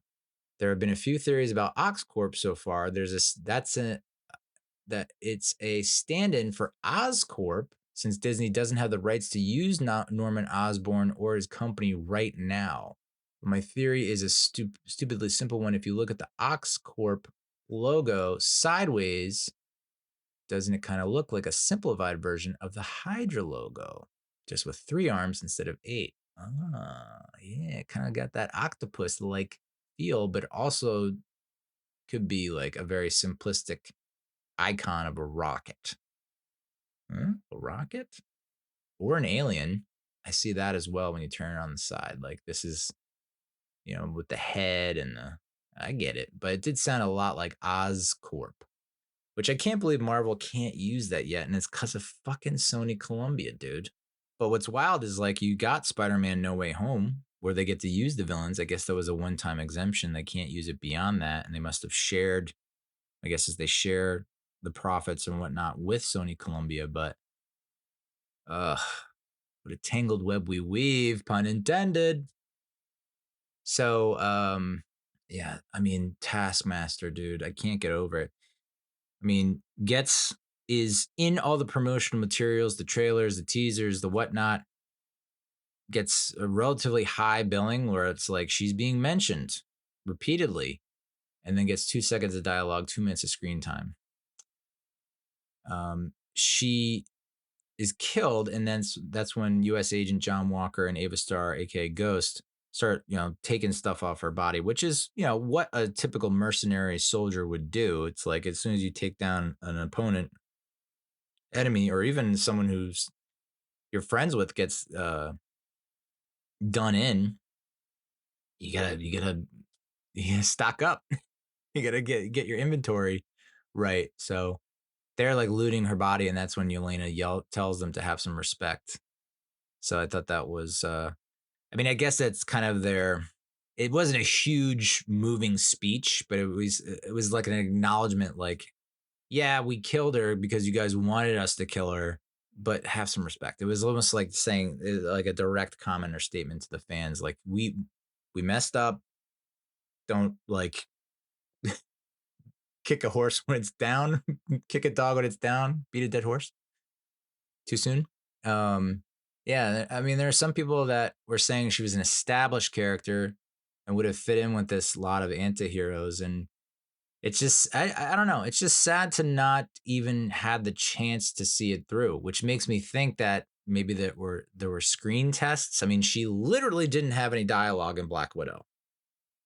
So it's like maybe they really did think, oh, this is a one-off thing, and like we'll try and make it work for Thunderbolts because I mean Taskmaster was a leader of Thunderbolts, a version of the Thunderbolts, and was a member.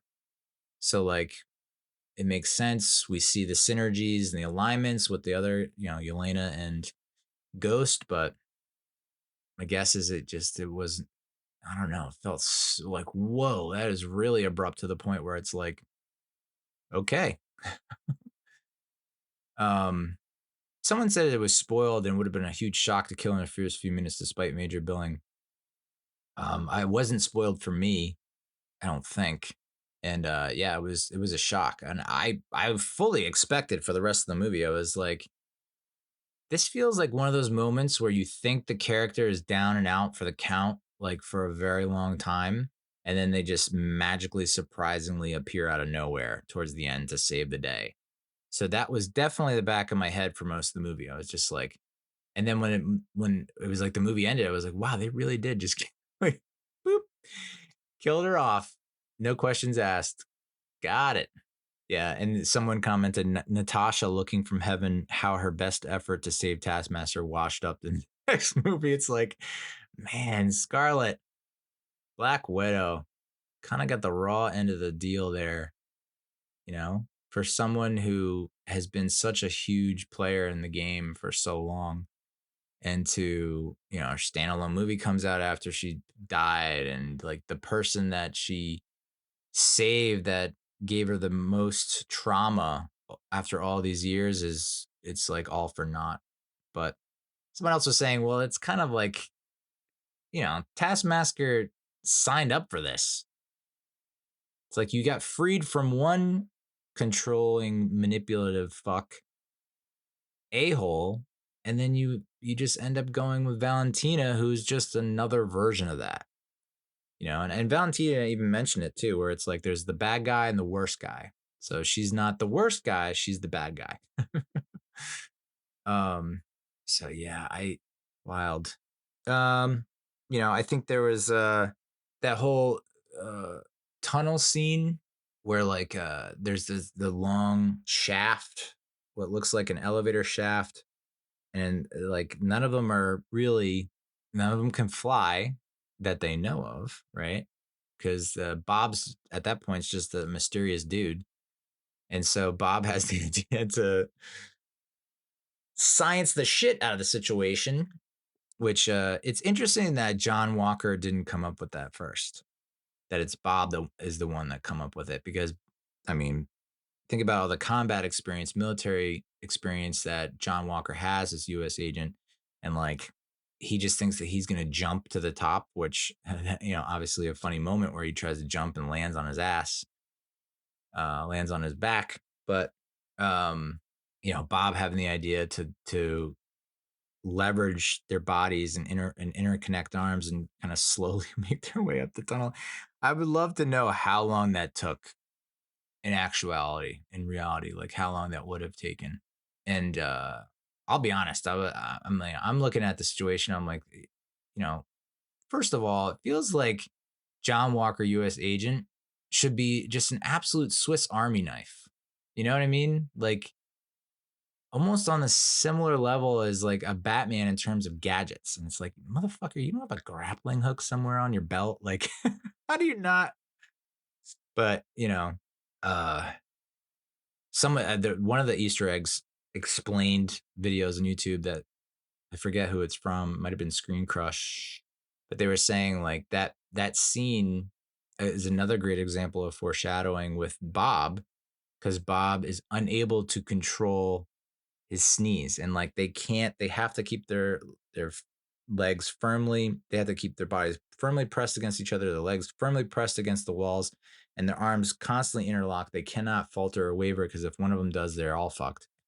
And so for him to be like, I can't, I have to sneeze, and being unable to control his sneeze is a foreshadowing that he's unable to control his demons, essentially. Like he's unable to control his depression, his mind. He's unable to control this because of his mental health, his mental state. And so being unable to control his sneeze foreshadows that. So I thought that was a cool little nugget, little nug.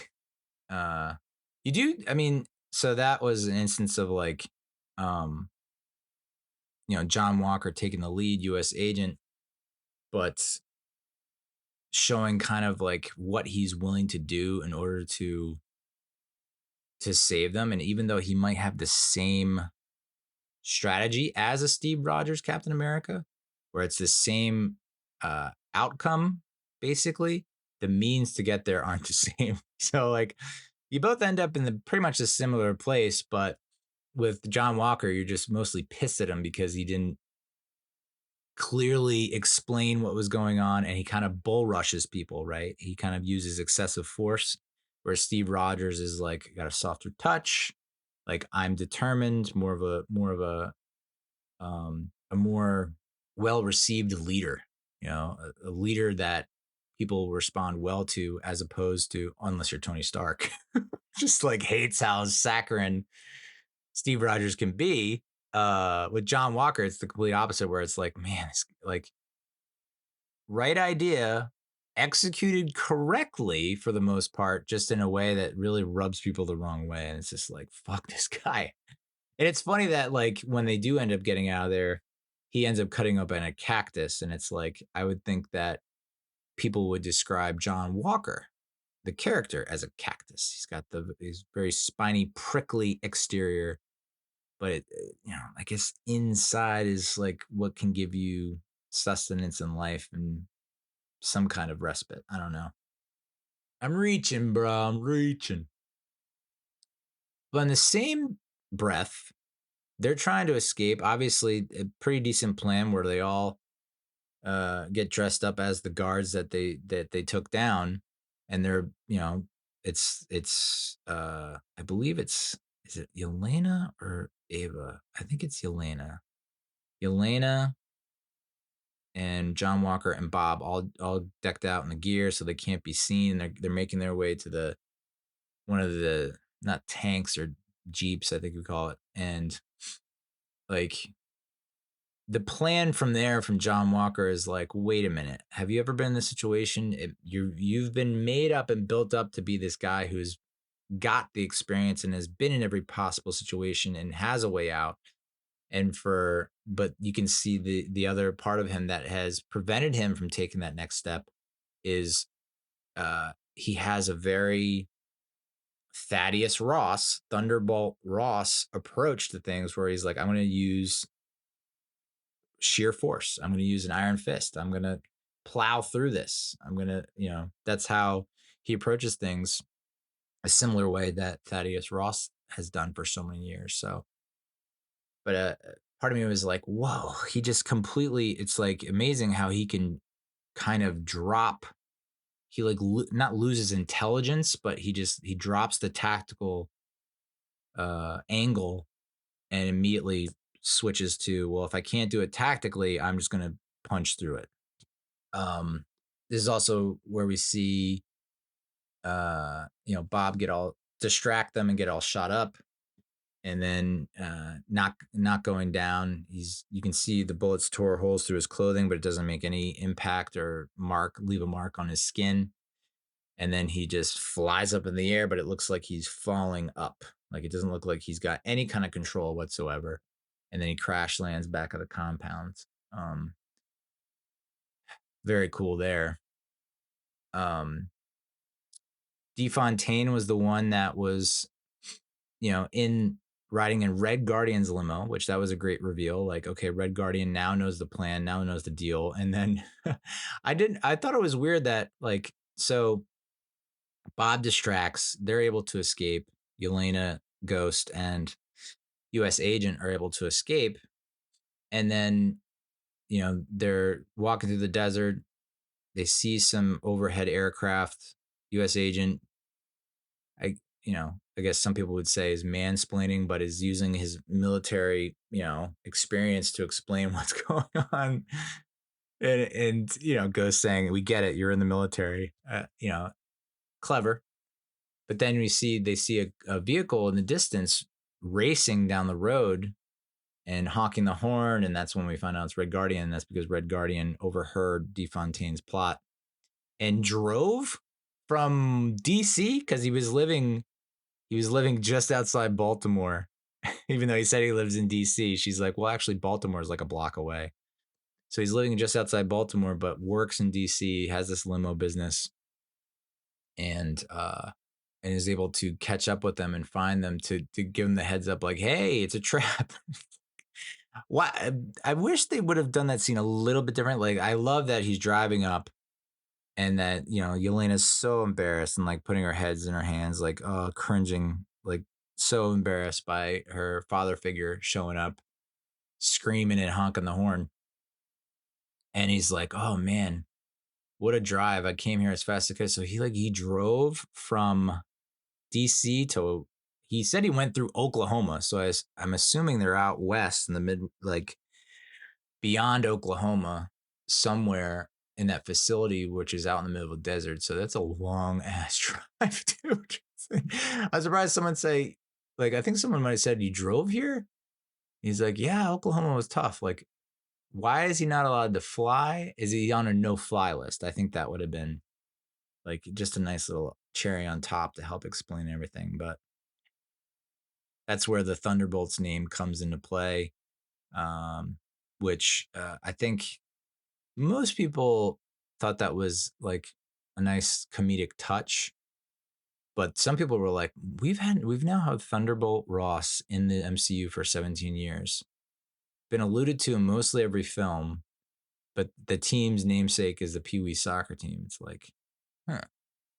I wonder if that's like this, in addition to this movie being kind of not a parable, but just like a big lesson on depression and mental health, if they're also playing into that gaslighting aspect to really trick you and play mind games with you, the audience, based on what they did in the post-credit scene. And, based on giving the name the Thunderbolts based on a soccer team, it's like, that can't be it, right? So you start to question yourself and you start to get inside your own head, and that's exactly where they want you. That's what this whole movie was about, and that's how they're going to play it going into the next movie. So, not to say that like Thunderbolt Ross was like this great, memorable character, but it's like pretty prevalent throughout the whole thing. Kind of just a thorn in the side of the Avengers and of obviously the Hulk. But I guess this is why I need to see Brave New World to see if like maybe they were able to develop that character a lot more and give it more screen time, more airtime to really help roll them out with Harrison Ford. But yeah, as of right now, I haven't seen it, so I don't know. I would have, I guess, some people might have said this, but I would love to see how Bucky actually got them all apprehended and captured. Like maybe that would have been a nice scene to include, and it doesn't have to be a long scene, but the hard cut to like, okay, he shoots the magnetic disc. It latches to the bottom of the limo, blows them, ass over head over tea kettle. But like not like would they? I guess they. I mean, they initially think that he's on their side, so that's why they wouldn't just come out guns blasting against him and like fighting. But at the same time, it's like he almost blew you guys up, made you crash and whatnot. So, but it would have been nice to see like where did he get those Shatari handcuffs? Did he steal it from the museum where DeFontaine was hosting the fundraiser to, and also was like a PR stunt almost to see like show you like, hey, I'm a good person. Like, why are you impeaching me? Like, I'm honoring these fallen heroes. So would have been nice to see like how exactly he was able to do that as quickly as he did. But at the same time, like that's such a great scene where they're all tied up and it's Bucky kind of being like, all right, you're all coming with me. You're all going to testify in these impeachment hearings. You're all going to, finally we're going to get the dirt on DeFontaine and send her away. And that's when he, gets the call about Bob and ultimately wants to band them together and use them to get DeFontaine, capture DeFontaine. And put the kibosh on Bob, aka the Sentry. I didn't realize the Sentry was, I guess, that well known. Like I didn't know about the Sentry heading into this movie. But the Golden Guardian of Good, that's like such a Stan Lee 1960s thing to write and to say. The Golden Guardian of Good. It's like, and they even, take a jab at it in the movie. They're like, oof, man, that's a mouthful. But yeah, I mean, the Sentry is basically Superman. Is Marvel's version of Superman. Basically has like all the powers that Superman has. Less like on the spectrum of like Superman to Homelander. Superman being like ultimate good, Homelander being ultimate evil. Bob's kind of the Sentry kind of falls in the middle of that. Initially, is more towards like Superman, and then see we very quickly devolves and degrades into Homelander, which I get it, man. I mean, it's like you haven't had, it's like if you you give anyone that has had their power not just taken away from them, but constantly reminded both externally and internally that they have no power, they have no authority, they have no control, both in life and both on themselves in terms of like being able to control your emotions in your head and your mind and whatnot, to going to now you have all the powers and no one can even come close to harming you or touching you. It's like, yeah, that's there's ain't no way you're going to become Superman that way with all that still bottled up and still raging on inside you. So um much like Homelander was grown in a lab, so is the Sentry, right? Because Robert Reynolds, aka Bob, shit life, wanted to change, was approached, had nothing really to live for, no family, no friends to speak of, and is like, we can give you that power that you've been looking for, that control. It's like, okay, yeah, I've got nothing to lose. I'm addicted to meth, so why not? I'm I wear a chicken costume and I spin a sign and I'm addicted to meth. I think let's give it a whirl. And I am like, people said that there were some people are saying that Julia Louis Dreyfus was like miscast as DeFontaine. I was like, no, I think she's nailing it. Like I never really watched Veep, but there are a lot of similarities there. It's like women at the top-ish of an organization, right? CIA director, vice president, like women in power at like almost a premium top ranking within their organization that have, I don't want to say underlings, but like staff members that they treat a certain way, and constantly scheming, plotting, and trying to, in Veep's case, I think it was like to try and curry favor with the public and to always have a positive perception and to to put a spin on things. And I think that's where the biggest connection is. Like, two women of power, Selena Meyer and Dee Fontaine, have assistants and are trying to put a spin on things, trying to change and alter the perception. And that's like, spin masters, spin mistresses.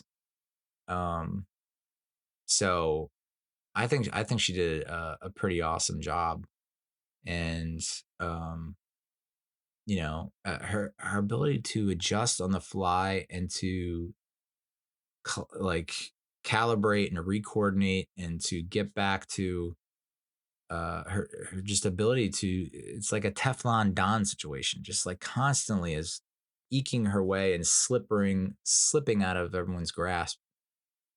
So her ability to control Robert Reynolds and like get intel on him and use that to persuade him and influence him, it was like a master class. It was just like, you've seen that. It's not like that we've never seen that before, but it's like again, goes back to the cast and the actor and actresses, her ability to deliver that, and to, even though 100% that she's doing this for her own motivations and whatnot. It's like, if you're Lewis Pullman, you're Robert Reynolds in that bed and she's talking to you, it's like, why wouldn't you believe that? Because you haven't necessarily gotten that kind of treatment from anyone in your life. And she made sure to point that out. Like, oh yeah, your mom had her issues and your dad not great. And it's like, who's been there for you? And it's like, I'm in your corner. So I thought that was a incredibly important scene. And it definitely went a long way in terms of like the path or the journey that Robert Reynolds has been going on. How you started off as like this, what looked, I mean, even like the scrubs that they put him in, right? Like, they made him look small because they gave him oversized scrubs. So you can't see the definition of his body. He looks short and small. Lewis Pullman in real life is 6 foot. His dad was 6'2". But yeah, I just thought, oh, this guy's like Jeremy Allen White, or like he was in Neighbors, and he was just an Iron Claw.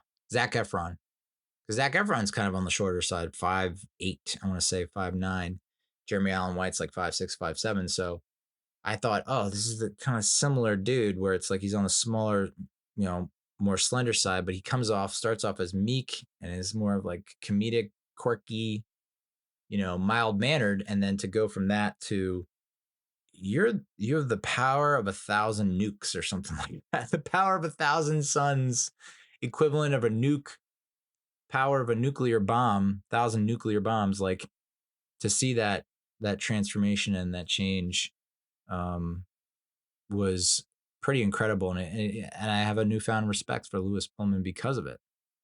And the ability to kind of, even after gaining the powers of the century, to going full heel with the void, but then also seeing him as like there's still this part of him that has to relive his childhood traumas. So just a great performance. Still does not top Florence Pugh, though. I think Lewis Pullman is probably number 2 or 3, depending on how you view David Harbour as a Red Guardian. A lot of Reddit comments about this, and I have to agree. Like, when they get their ass handed to them by the Sentry, and they're kind of downstairs and they're out kind of in front of the building outside the lobby, and Yelena's just basically giving up and submitting and just being like, this is pointless. Like, we can't do this. We're useless. Like, we're not meant for this. We're not built for this. And, the Red Guardian trying to like pump her up and get her back, onto the right path, and her just lashing out at like John Walker. That's where we find out John Walker's wife left him with the kid. And I'm watching the scene. It's like, it's in broad daylight in a very busy section of New York City, where the first Avengers took place when they had the big fight scene with the Chitauri and Loki. Whereas they're on the overpass where the Grand Central Station is. Our Thunderbolts, who are kind of the darker, twisted version are under the overpass. So it's a cool little bit of symbolism there. But I'm like watching in broad daylight. You have these, and I understand in the universe, people are used to seeing, must be very used to seeing superheroes and crazy shit going on. But at the same time, like everyone's just going about their day. And it's like you have a bunch of superheroes just in costume arguing with each other and yelling at each other, and like no one gives a care. No one's stopping, no one's staring, no one's watching. It's like you just had a bunch of shit go down upstairs, or like a window got blown out, and you saw the Red Guardian come out and come flying back in. And everyone's just minding their own biz. You know, I think a woman gives Yelena the stink eye for standing in the middle of the sidewalk. It was just, I was just like, what? So no one's gonna like come up and ask for a selfie. Everyone's kind of over that, or it's like they're so accustomed to superheroes that it really has to be an A-lister for them to get. And even then, are they just like, is it like looking at a police officer or a cop or security guard? Like that's how jaded New York has become. It's like you thought New York jaded, it was jaded before. Check this shit out. And then someone asked, why does anyone live in New York anymore in this universe? And then someone replied, because you feel like you live in the center of the universe, which is true. It's like all the shit goes down there. You got plenty of stories to tell and plenty of traumas.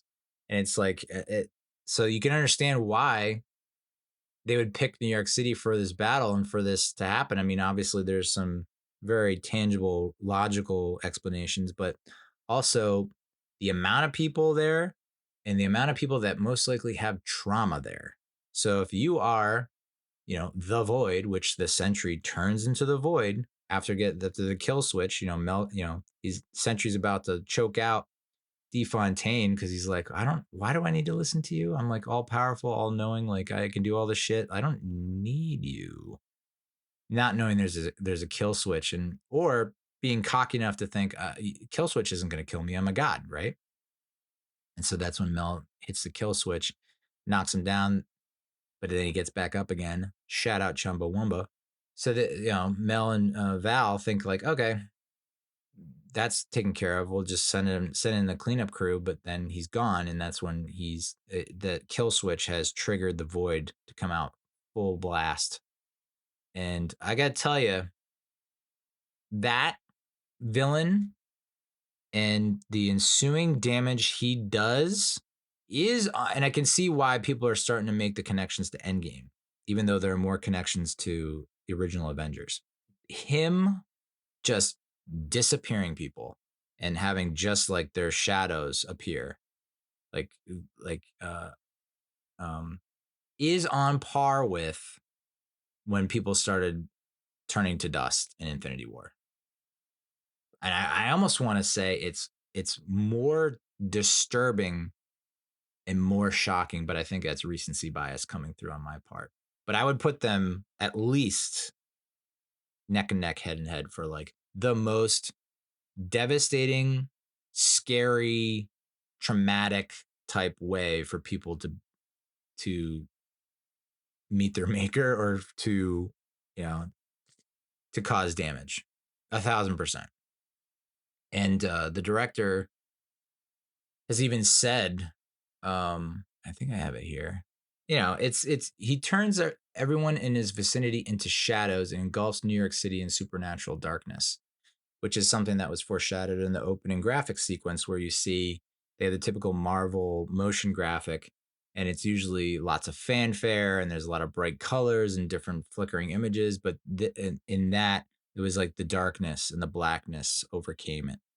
And the fanfare kind of was muted out, and it was just like, oh, shit's about to get dark. I know people want it darker, but I think it's kind of, again, you have to toe the line. You have to. I think they probably could have pushed the envelope a little bit more,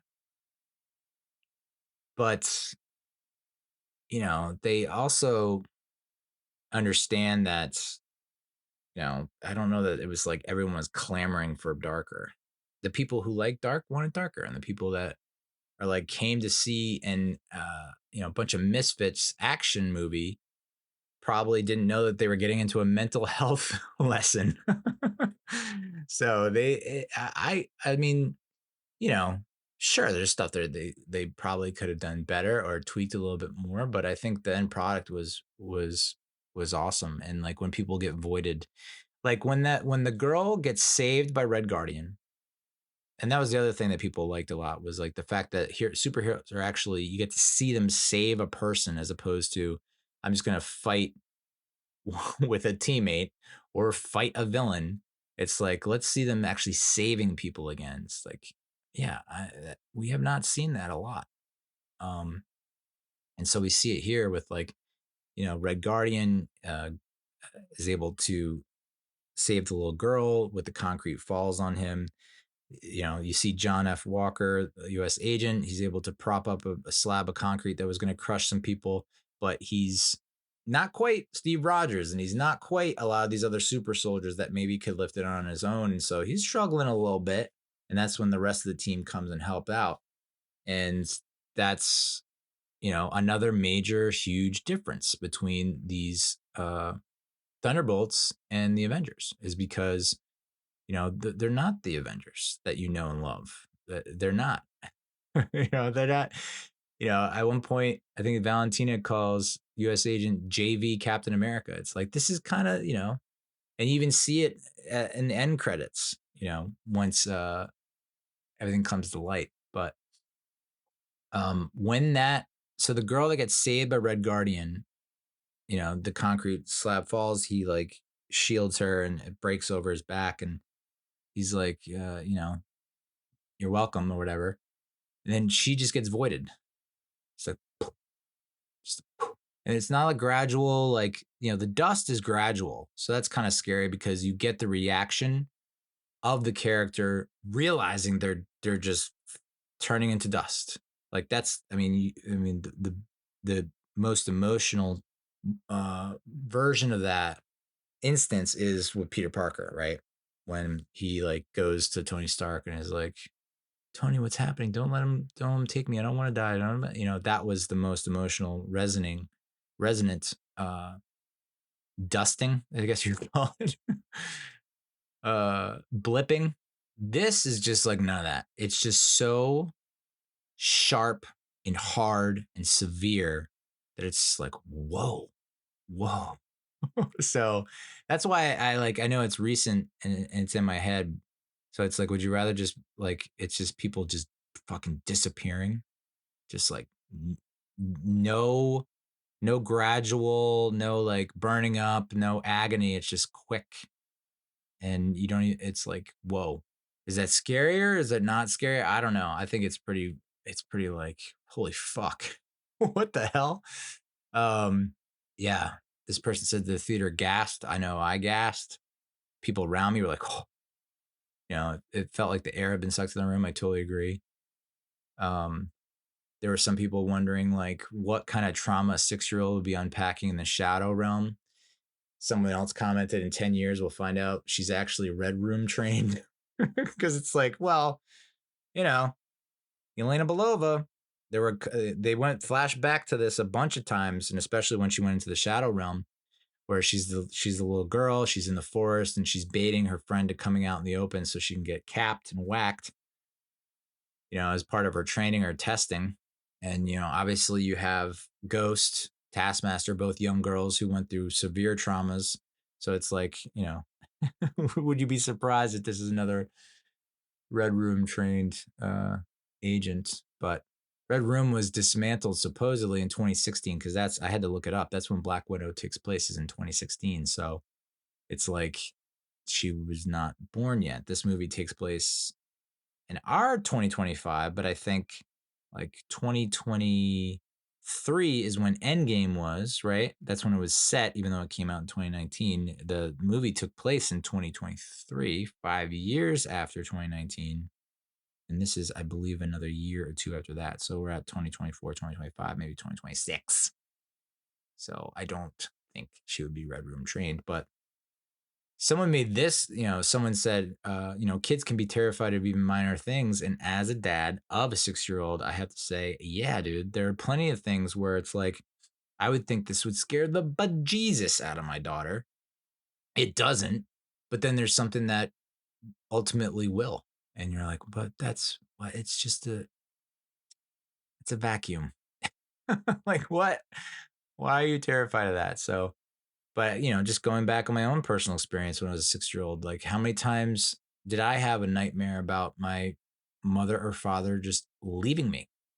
Just you're at a store, you're at the mall, and they're like, all right, fuck this, that's enough, that's it, and just go to their car and take off, and you're just standing there like crying your little eyeballs out. So I thought this was cool though.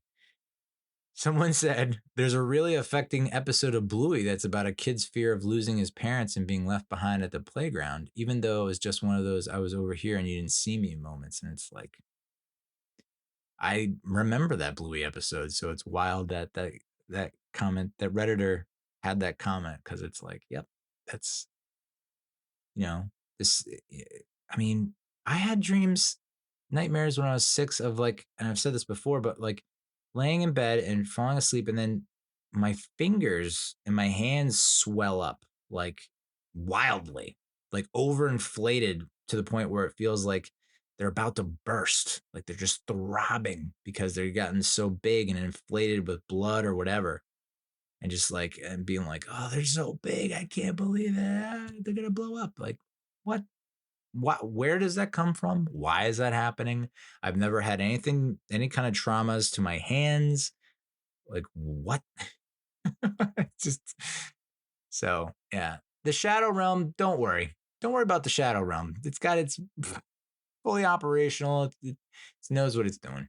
And of course we have during that whole scene where, the void is destroying everything and buildings are collapsing and they're trying to protect people. Like, Bucky puts on a show. Bucky Barnes, he uses the vibranium arm to like flip the van that's coming at these two people. He then uses a car door to use as a shield, much like Steve Rogers did in the first Avenger with the taxi door. So it's like, could that be their way of foreshadowing that he's going to take the mantle of Captain America at some point? I would think, I don't know, given the reception to Falcon and Winter Soldier and then also Brave New World, where it's like maybe this is a case of like Marvel saying, yeah, I think we do have to pivot away from Sam Wilson, and that's basically what we've set up now, you know. But the shadows, according to director Jake Schreier, he used blast shadows, which is a phenomenon where a nuclear blast can eradicate people but leave behind their shadows burned to the ground wall as part of the Void's shadow powers for their simplicity and horror. Um, and people have pointed out repeatedly that is, and I can't, this, like, drives me. It's just horrifying to know that that's a real thing. Like Hiroshima, drop the bomb, and there are just shadows of people like burned into the ground, into the walls. It's just like, whoa. So, whew, just a really horrifying way to tie that into something that, I haven't personally experienced, but know that exists.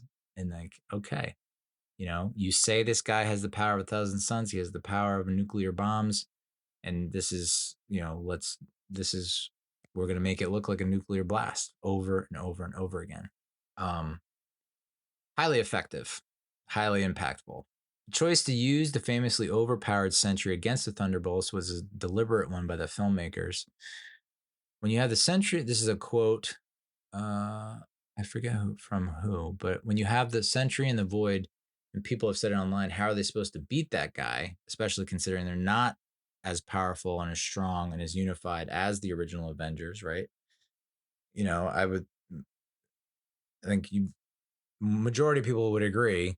They're like not even B-list, they're like C-list and D-list types characters in terms of power, strengths, and ability to and their ability to, in terms of rankings. But how are they supposed to beat the guy? We know it's always going to have to be a more internal battle. So how do we tie the arcs of the other characters to be such that they fit with that antagonist?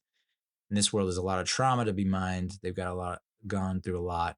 A character like Bob, the Sentry in the Void, that's part of the story, and that's such a rich character. It's always meant to be a parable for mental health. So I was saying like, oh, of the all the versions of the Thunderbolts, these are the guys that I'd be most interested in. But it's mostly it's not and it would not have fit for what they were going for in this movie.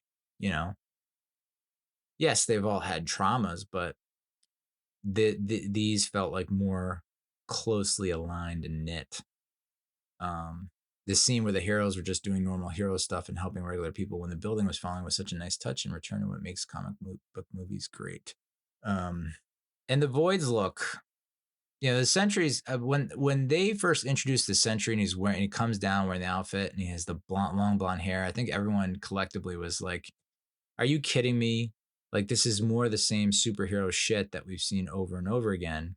And I think that's why uh, the Sentry initially rejected it, and why you know, I mean, a lot of the Thunderbolts were like, "Well, that's one hell of a glow up," but yeah, I was like, oh, that's the Sentry. Like this is supposed to. I mean, I think there are people saying he looked good in the costume and whatnot, but it was just like, this. And I guess this is the point. It was manufactured, right? It's a manufactured look. It was given to him. It wasn't something that he chose. So it's being forced upon him by De Fontaine, and that's not lost on Robert Reynolds. Bob, he's like, I didn't want this hair, and you made me use it. And it's like, why am I still like, I have the power and control now. I don't need to be told what to do, and I'm sick of telling myself that I'm this worthless person that I'm gonna I'm gonna make this my own. And so but the Void's look, like the Sentry look, was like, obviously you're not going for a wow reaction, you're going for oh my god reaction, almost like an eye roll. It's in terms of his look. In terms of his actions, I mean, they're like awesome. The fact that it's just like, he's getting the dual electric shocks from Yelena on the back, similar to how Natasha was doing that when she was fighting. Um, you have Bucky throwing the punch with the Bavarian arm, getting caught, which almost never happens. Burning up his arm. It's just bending the shield like just like a taco. I mean, like, putting on him just a show. So I thought that was incredible, and a little bit of CGI that was kind of like inevitable, but for the most part, it was like it all felt and looked real. So how are you supposed to beat this guy that's like unbeatable? And so that's where the mental health aspect of it comes into play. So it's like, and they mentioned in the beginning of the movie, like, how do we get out of this? We can't just punch and shoot. So it's like they're laying the foundation early on, like we can keep punching and shooting and kicking and fighting, but at the same time, it's like we're gonna have to get better up here, you know, mentally and emotionally in order to develop and grow and get to that next level. So um the Void's look though was baller. I like that a lot. Just all black, but still can make out the subtle curves and lines and definition, and the eyeballs. Really did a really cool job with the Void. And once they eventually, they go through, the Shadow Realm and going through all the rooms of trauma, with Yelena confronting herself, who's like basically passed out drunk on the floor with a bottle of vodka in her socks. This is gonna, I don't know if this is gonna sound weird, but I think it's so funny that like that's they're basically saying that's her lowest point almost, right? And like that's how she gets by. She numbs herself with the alcohol. It's like, I get it, but like this is a very sad moment for her, right? And she's passed out with her in the bathroom on the floor with her head against the bathtub, and she's wearing these like colorful socks. It's such a great touch. Just like, it's almost, I don't, no one's really pointing this out. This is kind of an observation where no matter how down and out and depressed you get, speaking from, from personal experience, there's always a little thing you can do to kind of try and that's like those socks and maybe even the shirt and even the sweatpants, even though it's like obviously that's like the standard issue uniform for the depressed is like sweatpants and a stained t-shirt. Like to have the colorful socks is like the little signal sign, like green flag that there's still a part of her that maybe not is not hopeful, but is like positive and is still colorful and lively. Like the socks, dude. The socks. Just look at the socks. The next time you watch the scene, it's just like, oh my God. It's an interesting contrast, right? Because you look at the person who's passed out drunk and you're like, wow, that person's going through it. But like, but nice socks. Like those are some cool, funky socks. So just interesting juxtaposition there. Yeah, so everyone's confronting the painful memories, past trauma. You know, you had you had the teammates join her in the void and fighting off like common household objects type thing. I thought that was an interesting approach and twist where it's like the curtains from the windows are now strangling Ghost and Yelena, and like Red Guardian is tearing apart a pillow, an evil pillow. So, um, obviously we get to see in that eternal sunshine of this spotless mind scene where it's like Bob has to relive. He's like, this is the safest room in the house for me. And even then, it's basically he can see through the crack in the floor of his dad just being ultra abusive and violent. So, um, I got to be honest. There's when it's getting to that point, and it's like, all right, they're making it pretty clear physically not going to be able to beat him. Is this where you lose the audience because it's got to be this like mental health soft approach thing? Like I was like, oh no. The part of me was like, I know this is how they have to go about it because this is what they've been leading up to and what they've been setting up this whole time. But is this really how are they gonna actually pull this off so that it comes across as like we're really gonna end this thing with a group hug? Like that's exactly where we're heading down this path of like, and I've seen, I don't know if this is a product of COVID. I think COVID's definitely a factor, right? And why Thunderbolts is how that came to be and why this is the approach they took is because I mean COVID itself, the pandemic took a horrific toll on everyone's mental health. And mental health going into COVID wasn't great and then just got exponentially worse with COVID. So I think it is a movie of the times and of the era and a reflection of what people are going through in society. Me in particular, like I didn't go into this movie thinking it's going to be about mental health, and then the way that they approached it and addressed it and handled it, I thought was, I'm not a mental health professional, but I've gone to therapy and I've gone through my mental health struggles, done some research on my own, so I can't speak to you know the finer points, but I think broad strokes some people are saying it felt like an after school special or like very special episode type thing from a TV show. Someone's saying it should have gone straight to Disney Plus. I disagree wholeheartedly. Um, but I think they pulled it off. I mean, in that final encounter with Bob against the void, so Bob basically against himself, where he's like, enough of this shit. And he tries to punch his way through it, right? He tries to fight the void. And then you can see the void just slowly taking over his body, where his whole body is getting voided out and blacked out, and it's approaching his head and neck.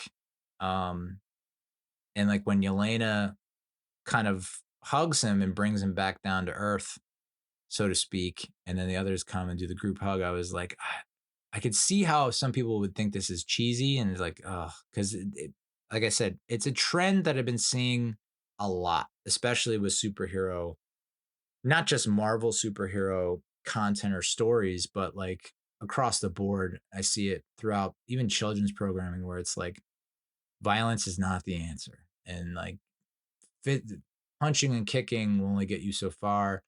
And it's really about knowing that you have the love of friends and family, or the support, emotional support. And um it's I didn't roll my eyes, but I'm sure there's a part of my life, like 2021, 2022, where I probably would have rolled my eyes, because it's like a lot of times, and I've gotten in my own head more times than I can count about it, where it's like I do feel a lot of times where I'm on an island. I've talked about it on this podcast a lot, where it's like I am just alone. you know, Shared custody of the daughter. She's only here half the time. The other half the time, I'm here by myself. I don't have a lot of friends in the area. The family that's closest to me is 7 states away. It's a 12-hour drive with traffic. So, uh, the emotional support system doesn't feel like it's there. And a lot of times when you do have these mental health issues and depression, like I do, um, and you're constantly told, like, you know, uh, don't kill yourself, don't commit suicide, just reach out. If they only just reached out to someone. And it's hard, man. It's difficult, because you also, in that same breath, in that same 30 seconds where you see the commercial or whatever, the promo saying, a PSA saying, like, don't do it, reach out if you call this number, blah blah, you also have a wealth of research and experience from experts saying, like, no one wants to hear your sob story. No one wants to hear about your negativity. No one wants this. No one wants to hear that. And anyone that you do go to, on the off chance you do share that kind of shit, they go, you need to talk to someone. And when they say you need to talk to someone, they mean someone professional, which costs money. So I do struggle with that part of it, where it's like, I don't have a team of people going through the same things to come and give me this big hug and make it all right. That's just not in the cards. So that part, it's like, I get the message they're going for, and it's powerful, and I'm glad they did it. But I think for a lot of people that are struggling with it, it's like, a lot of times you just don't have that support system, and you don't have those people that are there to physically get you through it. It's like, I have my mom and I have my sister, and they're extremely supportive. I can't imagine what they think and how they feel, knowing that I am in the state that I am in, right? And so it's got to be soul crushing for them. And I've apologized to them before, and I'll keep apologizing to them, because they have to put up with my bullshit. And a lot of people don't have I mean, think about my ex-wife. She didn't have the energy. She didn't have the ability of the energy, this superhero like ability or energy, to manage the situation. It overwhelmed her, and it ate her alive. And I basically voided her. I voided my ex-wife. I was like, I turned into the void, thought it was the sentry. I turned into the void, and I voided her. And that's a major reason why she left. And it's probably a major reason why my last girlfriend dumped me. It was just like, you know, there comes a point where the person is responsible for their own emotions and feelings and thoughts and tactic and actions and behavior. You are ultimately responsible and accountable for your own thoughts, feelings, and whatever. And it can be hard to accept, because you feel like the world's working against you, and there are so many external forces that have told you repeatedly, get your teeth fixed, you're bald, you're fat, you're lazy, you're dumb, you're careless, you're this, you're that, you're poor. It's just like, oh, okay, yeah, just add it to the list, dude. So but I don't know, I personally thought, as someone who is suffering from depression, takes antidepressants, that has done therapy, that there are a lot of times where it's like, it oscillates, and you're like, none of this matters. Like, why am I even trying? I have no purpose, I am useless. That, I mean, and you saw it in the opening scene with Elena, where she's going through it. John Walker's going through it. Ghost, you didn't really get to see go through it, and I think that's where people had their criticisms. Bob is for sure going through it. Bucky, we've already seen him go through it, and he's looks like he's coming out on the better side of things, but it almost feels like he is too hopped up on antidepressants where he's in a zombie-like state. And it's like, I know you were brainwashed, my guy. How do we get you to a place where you're a little more, I don't know, engaging? It's tough. So the group hug, that is a very calculated risk because it seems to be more prevalent in a lot of the stories. Is like you can almost bet dollars to donuts that it's not going to be a physical fight to the end. It's going to be something that where it's like you just see it more and more times than you ever have in any era of filmmaking or storytelling, is like appealing to the person's senses, emotions, words, not fists and kicks and superpowers. But it's listen, these are professionals, and I think they uh they gave us the best possible version of that, the best possible product. So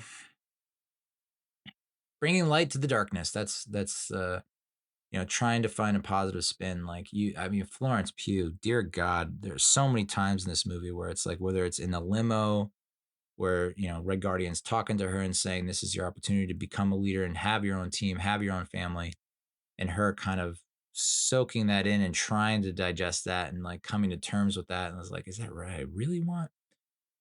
And then her having the breakdown on the street, and her being most in tune with Bob from the get, kind of sensing and feeling that darkness within him, especially when he says void.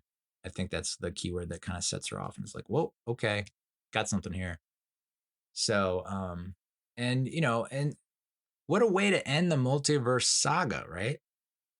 Because this wasn't a multiverse thing.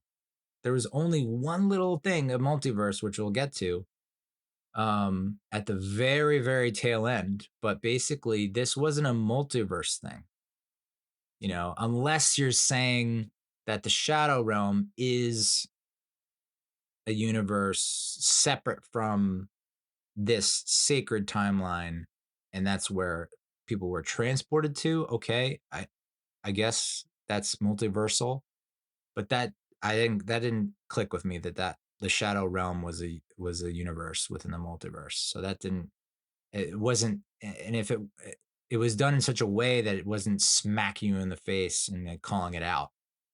Um, but someone was saying, I guess someone was saying you can't top multiverse threats. Where do we go? And this is where you go. So it's funny and amusing and interesting that the multiverse saga ends with a non-multiverse movie. Like multiverse in the sense that you're bringing together these characters that normally aren't associated with each other, but yet still have these commonalities. And yes, I guess multiverse in the sense that like the Shadow Realm is, I guess, another universe, right? Where you just are trapped in this never-ending loop of trauma. Woof. I I thought that this just came to my mind. It would be kind of funny and hilarious if someone has just been stuck in the Shadow Realm for like so goddamn long that they're just kind of used to it, and they're just kind of walking from room to room like, oh man, looks tough. And then you take a sip of coffee and eat a donut, take a bite of a donut, and just kind of stroll down the hallway when all this crazy shit's happening. Yeah, I think people wanted to explore more of the Shadow Realm. Um, but I don't know. I mean, you always want to leave them wanting more, right? So George Costanza, good night, everybody. Right? You don't want to. Same with like comedy. You want to end on a high note. You don't want to draw it out to the point where it's like, all right, this is now taking away from my enjoyment. So I think the length of the Shadow Realm was okay. Maybe could have explored with more with Walker or especially Ghost, but I think the timing was fine. The criticisms, John Walker, Red Guardian, and Ghost are the same characters at the beginning as they are in the end. I mean, I think most people disagree that, kind of didn't start a flame war. It was kind of controversial because Red Guardian went from the hero of the socialist communist state, where it's like the worker breaking the chains and uniting as one, to basically, it's everyone is the same, right? No matter who you are, we're all at the same level. To, well, my goal and objective and my dream is to have fame and fortune, which is a very American dream type thing. I want to get famous. I want to get, be wealthy and be a hero in the spotlight. And it's like, he wasn't getting that when he was under Russian command. It was like, you are faceless, you're private, you're cold. There's nothing. You will not have the kind of level of celebrity that you would if this were in the United States. And that's been kind of where he's getting trapped in a loop, because he wants that, and he kind of had it. So he's reliving his glory days, going back to Black Widow's. He's got the poster and the figurine, and he's watching the old videos. So he wants it, and he wants that chance to be that and have that, but he's not being embraced by America. And then you get to see him, become embraced. Ghost, okay. Yeah, I can see that. Like, not, Ghost went from being like, much like most of them, like, I'm a loner, to now I'm a part of a team. So you don't really get to see too much growth or development out of her. And John Walker, I mean, goes from being a complete a-hole at the beginning that no one likes, to like the likable a-hole towards the end, where it's like, whereas no one would blink twice if you got offed in that opening scene. As far as the other characters go, if if you could just explode right here, I think we wouldn't bat an eye. We'd be fine with that. To, all right, he's part of the team now, and people are ribbing him, and it's more in good fun, as opposed to like, enough of this guy. It's like, oh, this guy, you know. But uh, yeah. So the way it ends, DeFontaine looks like she's about to be captured. Red Guardian's like, I just want to punch. Bucky's like, no, we're going to take her in. We're going to try her. We're going to convict her, and it's going to be good. She slips through the tarp. They come through, and it's a press conference. So she had called the press conference there so that it was basically could be put the Sentry on display. People apparently did not notice that the Sentry then became the Void. They just see the Void, not the Sentry. And Bob is back in his I believe he's back in his scrubs. He's not in his superhero costume. So he's just Bob. And of course he has amnesia, which part of me was like, I wonder if he's faking it. And that's also part of his personality. Like, how can we make this guy even more three-dimensional and even give him more depth, more complexity? How about the dude it has an incredible ability to fake it, just an incredible actor. But I do think it is amnesia, because he had the amnesia after the procedure, right? And he doesn't know how he got into the coffin, not the coffin, but the case, the container. That's how it started. And so, full circle, amnesia at the beginning of the movie, now he has amnesia at the end of the movie. And so they step through the tarp, and that's when DeFontaine announces that these are the new Avengers. So Thunderbolts, the asterisk, is because it's actually the new Avengers. And everyone loves the fact that when it's announced that Bob starts clapping, because he thinks he's just Bob. He doesn't know that he's the Sentry or the Void. So he starts clapping for what he thinks is the other guys in the crew. What was in the serum? So that was a good line between Red Guardian and Bucky as they're driving to New York. Is like, Red Guardian's like, so what kind of serum did you get? And he's like, oh, I got the Hydra kind. And he's like, oh. So people were asking what kind of serum Robert Reynolds got. And Dark Force Pym particles, gamma, and Vita rays. So I'm familiar with Pym particles. I'm familiar with the gamma ray. I'm not familiar with the Vita ray or dark force. So, dark force, also known as zero matter, was a form of energy from the dark dimension which began appearing on Earth as a result of chaos caused from. Oh, I lost it. So it's a negative energy that is counterpart to the light force from a dimension nicknamed Dark Force Dimension, which, I mean, has like serious Star Wars vibes.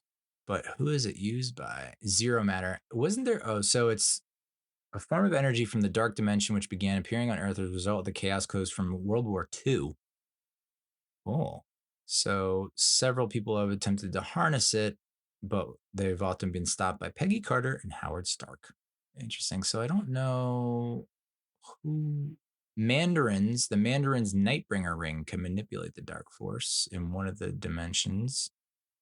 Evil god of darkness, Chernabog, was the source of the dark force in that timeline and universe. Zero matter and dark force sounds a lot like the ending for Deadpool and Wolverine, where it's like, but I think that was antimatter. So there was matter and antimatter, and this is zero matter, which I don't think is antimatter. Oh, brother. Pym particles, I didn't know or get a sense of that. Because if he has Pym particles, wouldn't we have seen him shrink and then get bigger? Did he do that in the fight scene? I don't think he did. The gamma rays, like we didn't see him Hulk out. So I think there's still a lot to be had with the Sentry, which is so interesting because it's like, I mean, not to say that I'm like hardcore in the comic books, but I've been familiar with comic book characters for a very long time. There's still a ton that I don't know, but to put all your eggs in the Sentry basket is interesting. And I mean, a lot of people are saying like, I really hope that it's not, we don't, it, they don't get task mastered where it's like we have this long movie devoting a lot of screen time to them and we've only really scratched the surface, kind of like what Taskmaster and Black Widow, we like, she was there physically, but we only really scratched the surface with her in Black Widow only to have her fucking axed first scene in Thunderbolts. Like, is the Sentry going to meet the same fate? Because if this guy's got dark force and Pym particles and gamma and Vita rays, did we see, like in my head, I don't think we got to see how those contributed to, his powers. We did get to see him flex and flaunt his powers and put it on display, but like it felt like a very, like there's more to him than just that. Um, yeah. I mean, there's been plenty of criticism about like a lot of setup and then quick to the payoff. It's like they spent a lot of time on certain stages, but then on the stages that probably needed more room to breathe or probably needed more exploration, it's like they kind of made some shortcuts. But the movie was already 2+ hours long, I believe. Someone was questioning, well, how come they didn't look at Bob and see that he was the Sentry and he was the Void?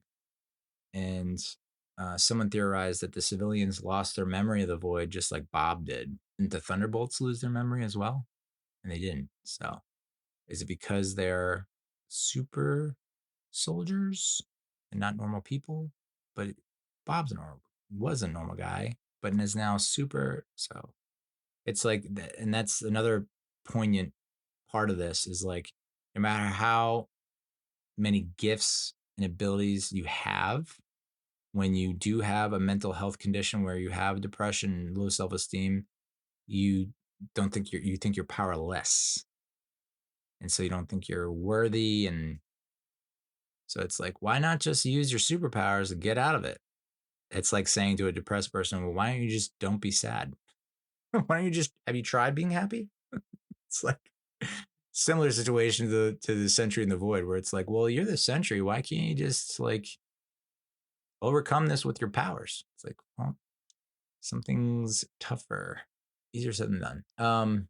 I do like though, they make the announcement about the new Avengers, and I think they knew that they were going to get a negative reaction to it and backlash, and so they immediately go into this montage of seeing the backlash. All the newspaper headlines being like the B-Vengers and like Avengers who, and basically it's people are not embracing it. But then 14 months pass by and they're on the cover of magazines and Wheaties boxes. I mean, that mid-credit scene, with the Red Guardian, where he's pointing to he's like, you need some Wheaties, to this like very small Asian woman. You're like, would you like some Wheaties? I think you would like some Wheaties.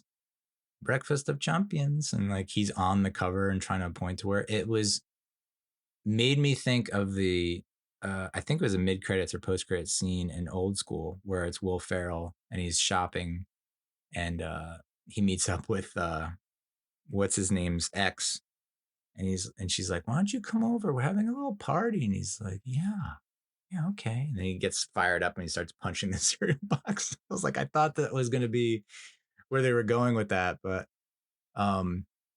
this sets up like an interesting dynamic where it's like you have, apparently Sam Wilson is starting the Avengers, which I guess was what happened towards the end of what they teased and what they hinted at the end of Brave New World. And then you have Bucky's, they're calling it Bucky's New Avengers, but it's like, is it only because Bucky's a congressman and he's kind of like the public face of the franchise, which I could see, but like realistically, is he the leader? Can he lay claim to that? I don't know. It's questionable. So I love that they have the negative receptions to the New Avengers and eventually people embrace it. And now they have this issue where Sam Wilson had a falling out with Bucky, I guess. Sam's starting his own Avengers. And now Bucky has the New Avengers. Sam's pissed that Bucky has the New Avengers. And so people are positing that Sam is pissed because the Avengers concept is being bastardized through commercialism and questionable members on the team. Having the Avengers working directly for the government is essentially undoing the Sokovia Accords repeal. That makes sense. Bucky's angry because the Avengers basically went radio silent after Endgame due to lack of funds and necessity, and is now being pestered by Sam after filling in the void left behind the previous Avengers. Even though Bucky was fighting on Cap's side in Civil War, we don't really know what he would have had to say about the government oversight the Accords were seeking to achieve, but his past might suggest that he feels superhumans should not be left free to use their powers whenever they want. Yeah, and that's my cue.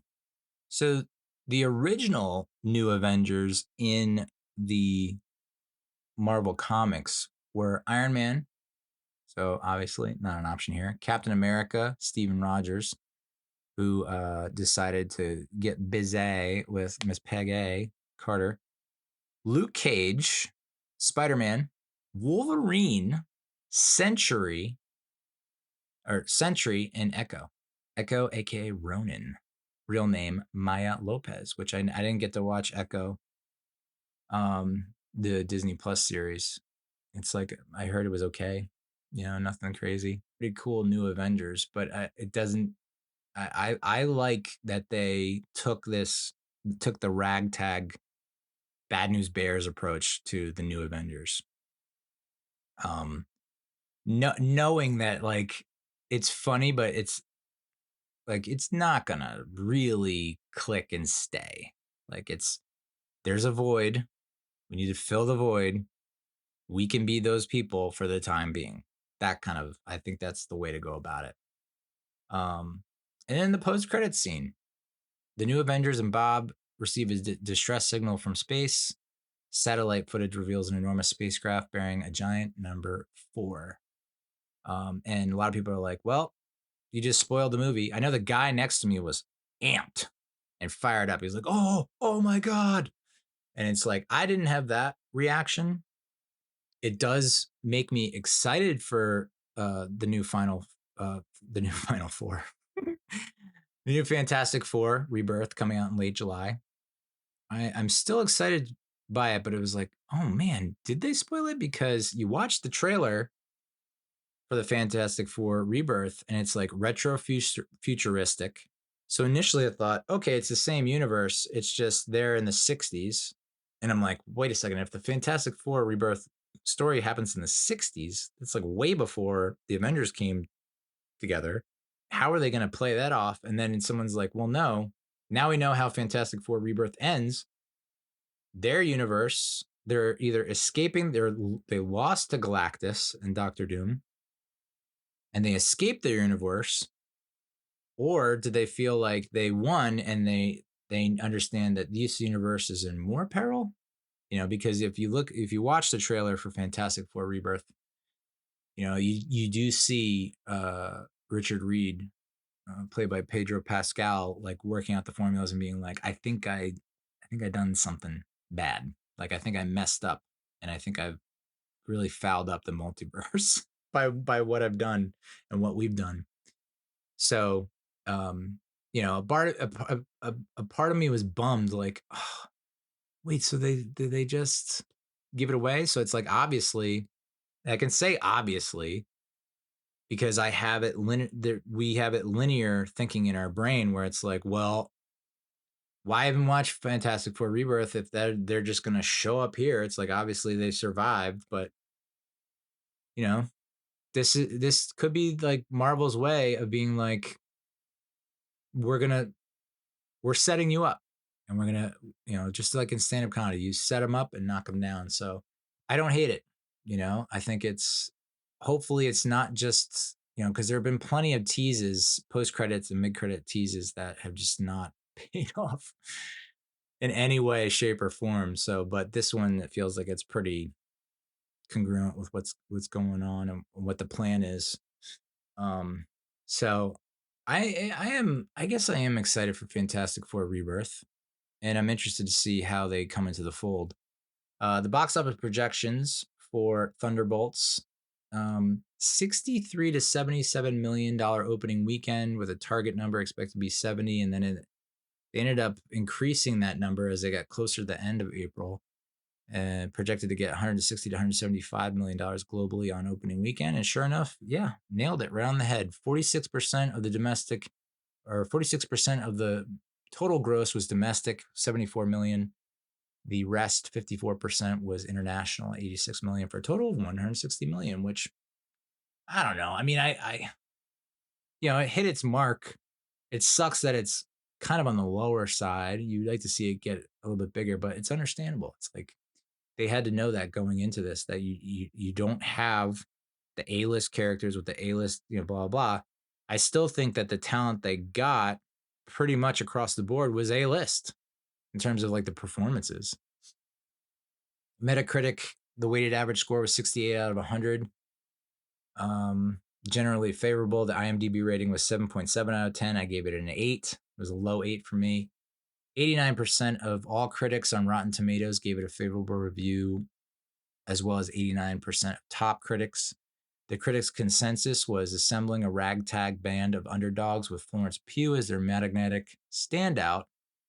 Thunderbolts professionally returns to the tried and true blueprint of the MCU's best adventures. Interesting. So I pretty much answered this question already, but the best MCU movie since Endgame? No. Endgame was released in May 2019. It was towards the tail end of Phase 3. There was still one more movie that released in Phase 3. It was Spider-Man Far From Home in July of 2019. You then had the Phase 4 films, which were Black Widow, Shang-Chi and the Legend of the Ten Rings, Eternals, Spider-Man No Way Home, Doctor Strange and the Multiverse of Madness, Thor, Love and Thunder, Black Panther, Wakanda Forever. So that was the next phase. And I mean, the Phase 4 films. And I mean, Black Widow was okay. Shang-Chi was all right. Eternals was not great. Spider-Man No Way Home was awesome. I would put Spider-Man No Way Home above Thunderbolts. Doctor Strange and the Multiverse of Madness should have been better. It was disappointing. Was it as good as Thunderbolts? Probably no. I'm going to put that a little bit lower than Thunderbolts. Thor Love and Thunder was, oh, goddamn, I wanted it to be so good. and it just wasn't. So I would not put that as high as Thunderbolts. And then Black Panther Wakanda Forever, I just put in kind of a totally different realm. You know, it was just a tearjerker, obviously, with our main dude passing. You know, that was just a tearjerker. Guardians of the Galaxy Volume 3, still probably, it's a toss-up between Deadpool and Wolverine and Guardians of the Galaxy Volume 3 in terms of best MCU movies since Endgame. So, looking ahead to Phase 6, you have Fantastic Four, First Steps, late July. I feel good about it, and I'm trying to temper my expectations. So we'll see.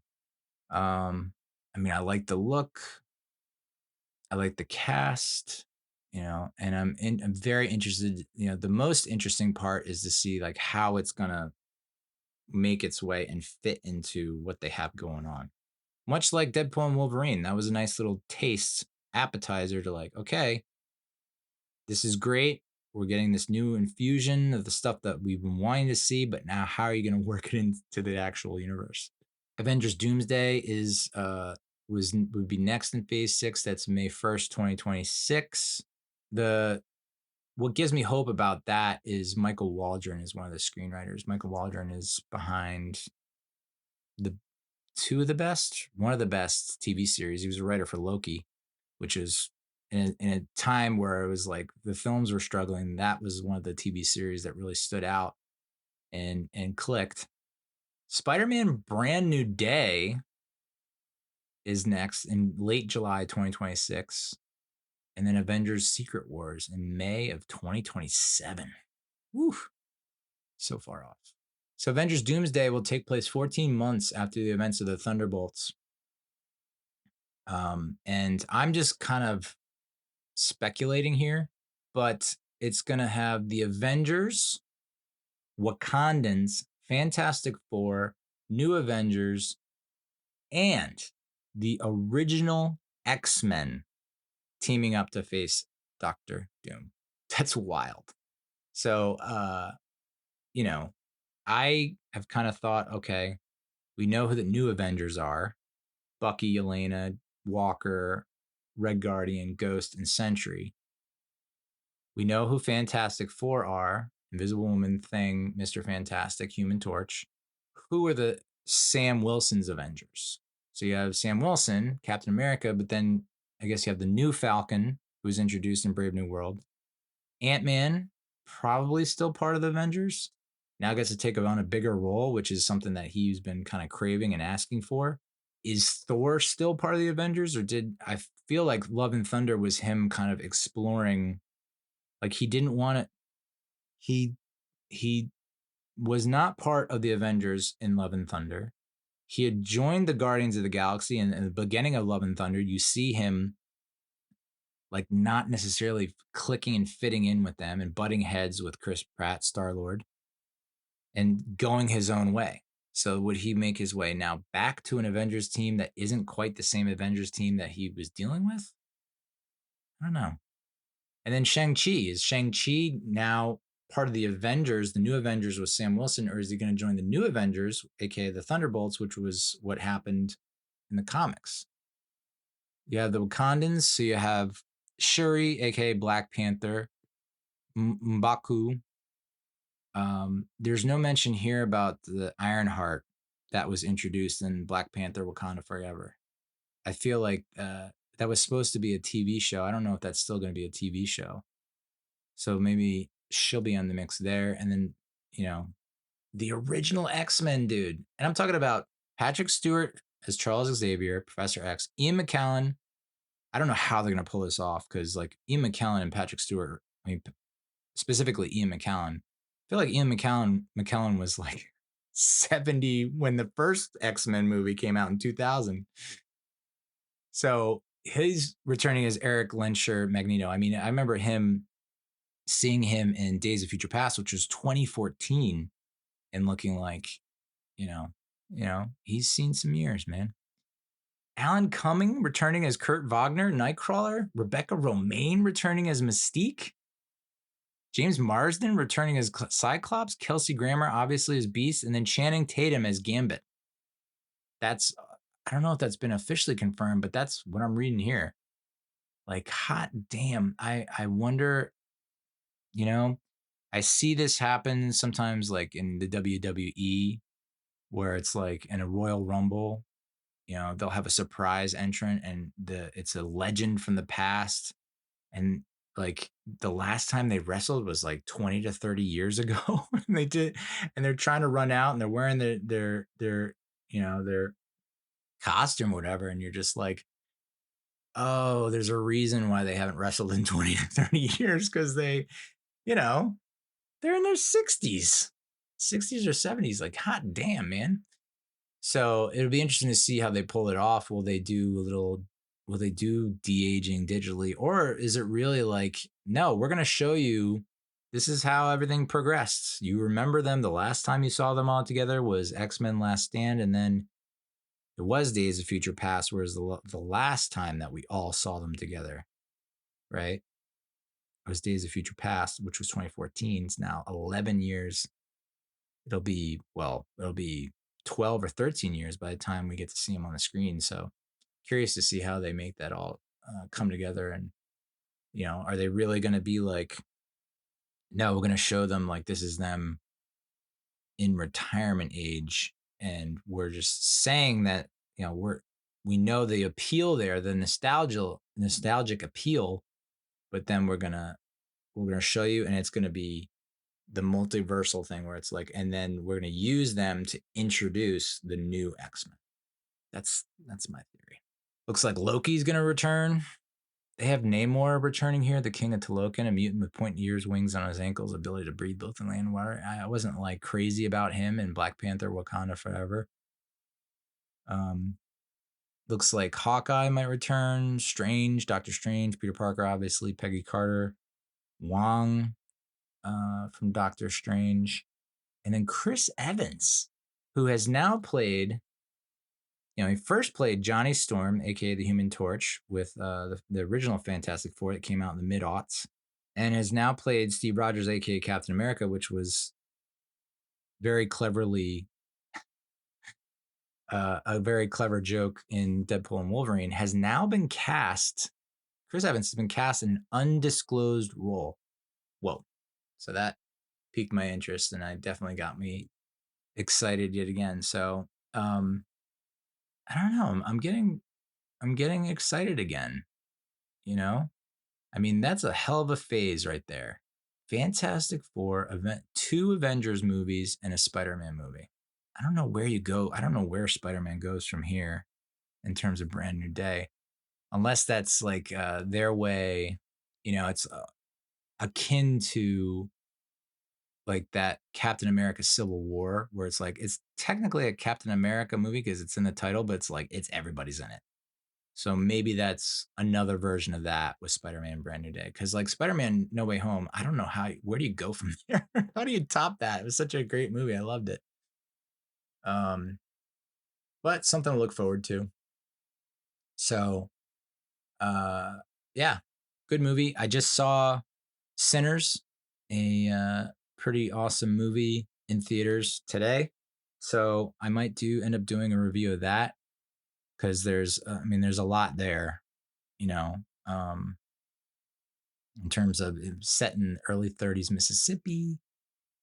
So a lot of music involved, a lot of symbolism, religion, spirituality, racial tension. So that could be a nice movie to dive into.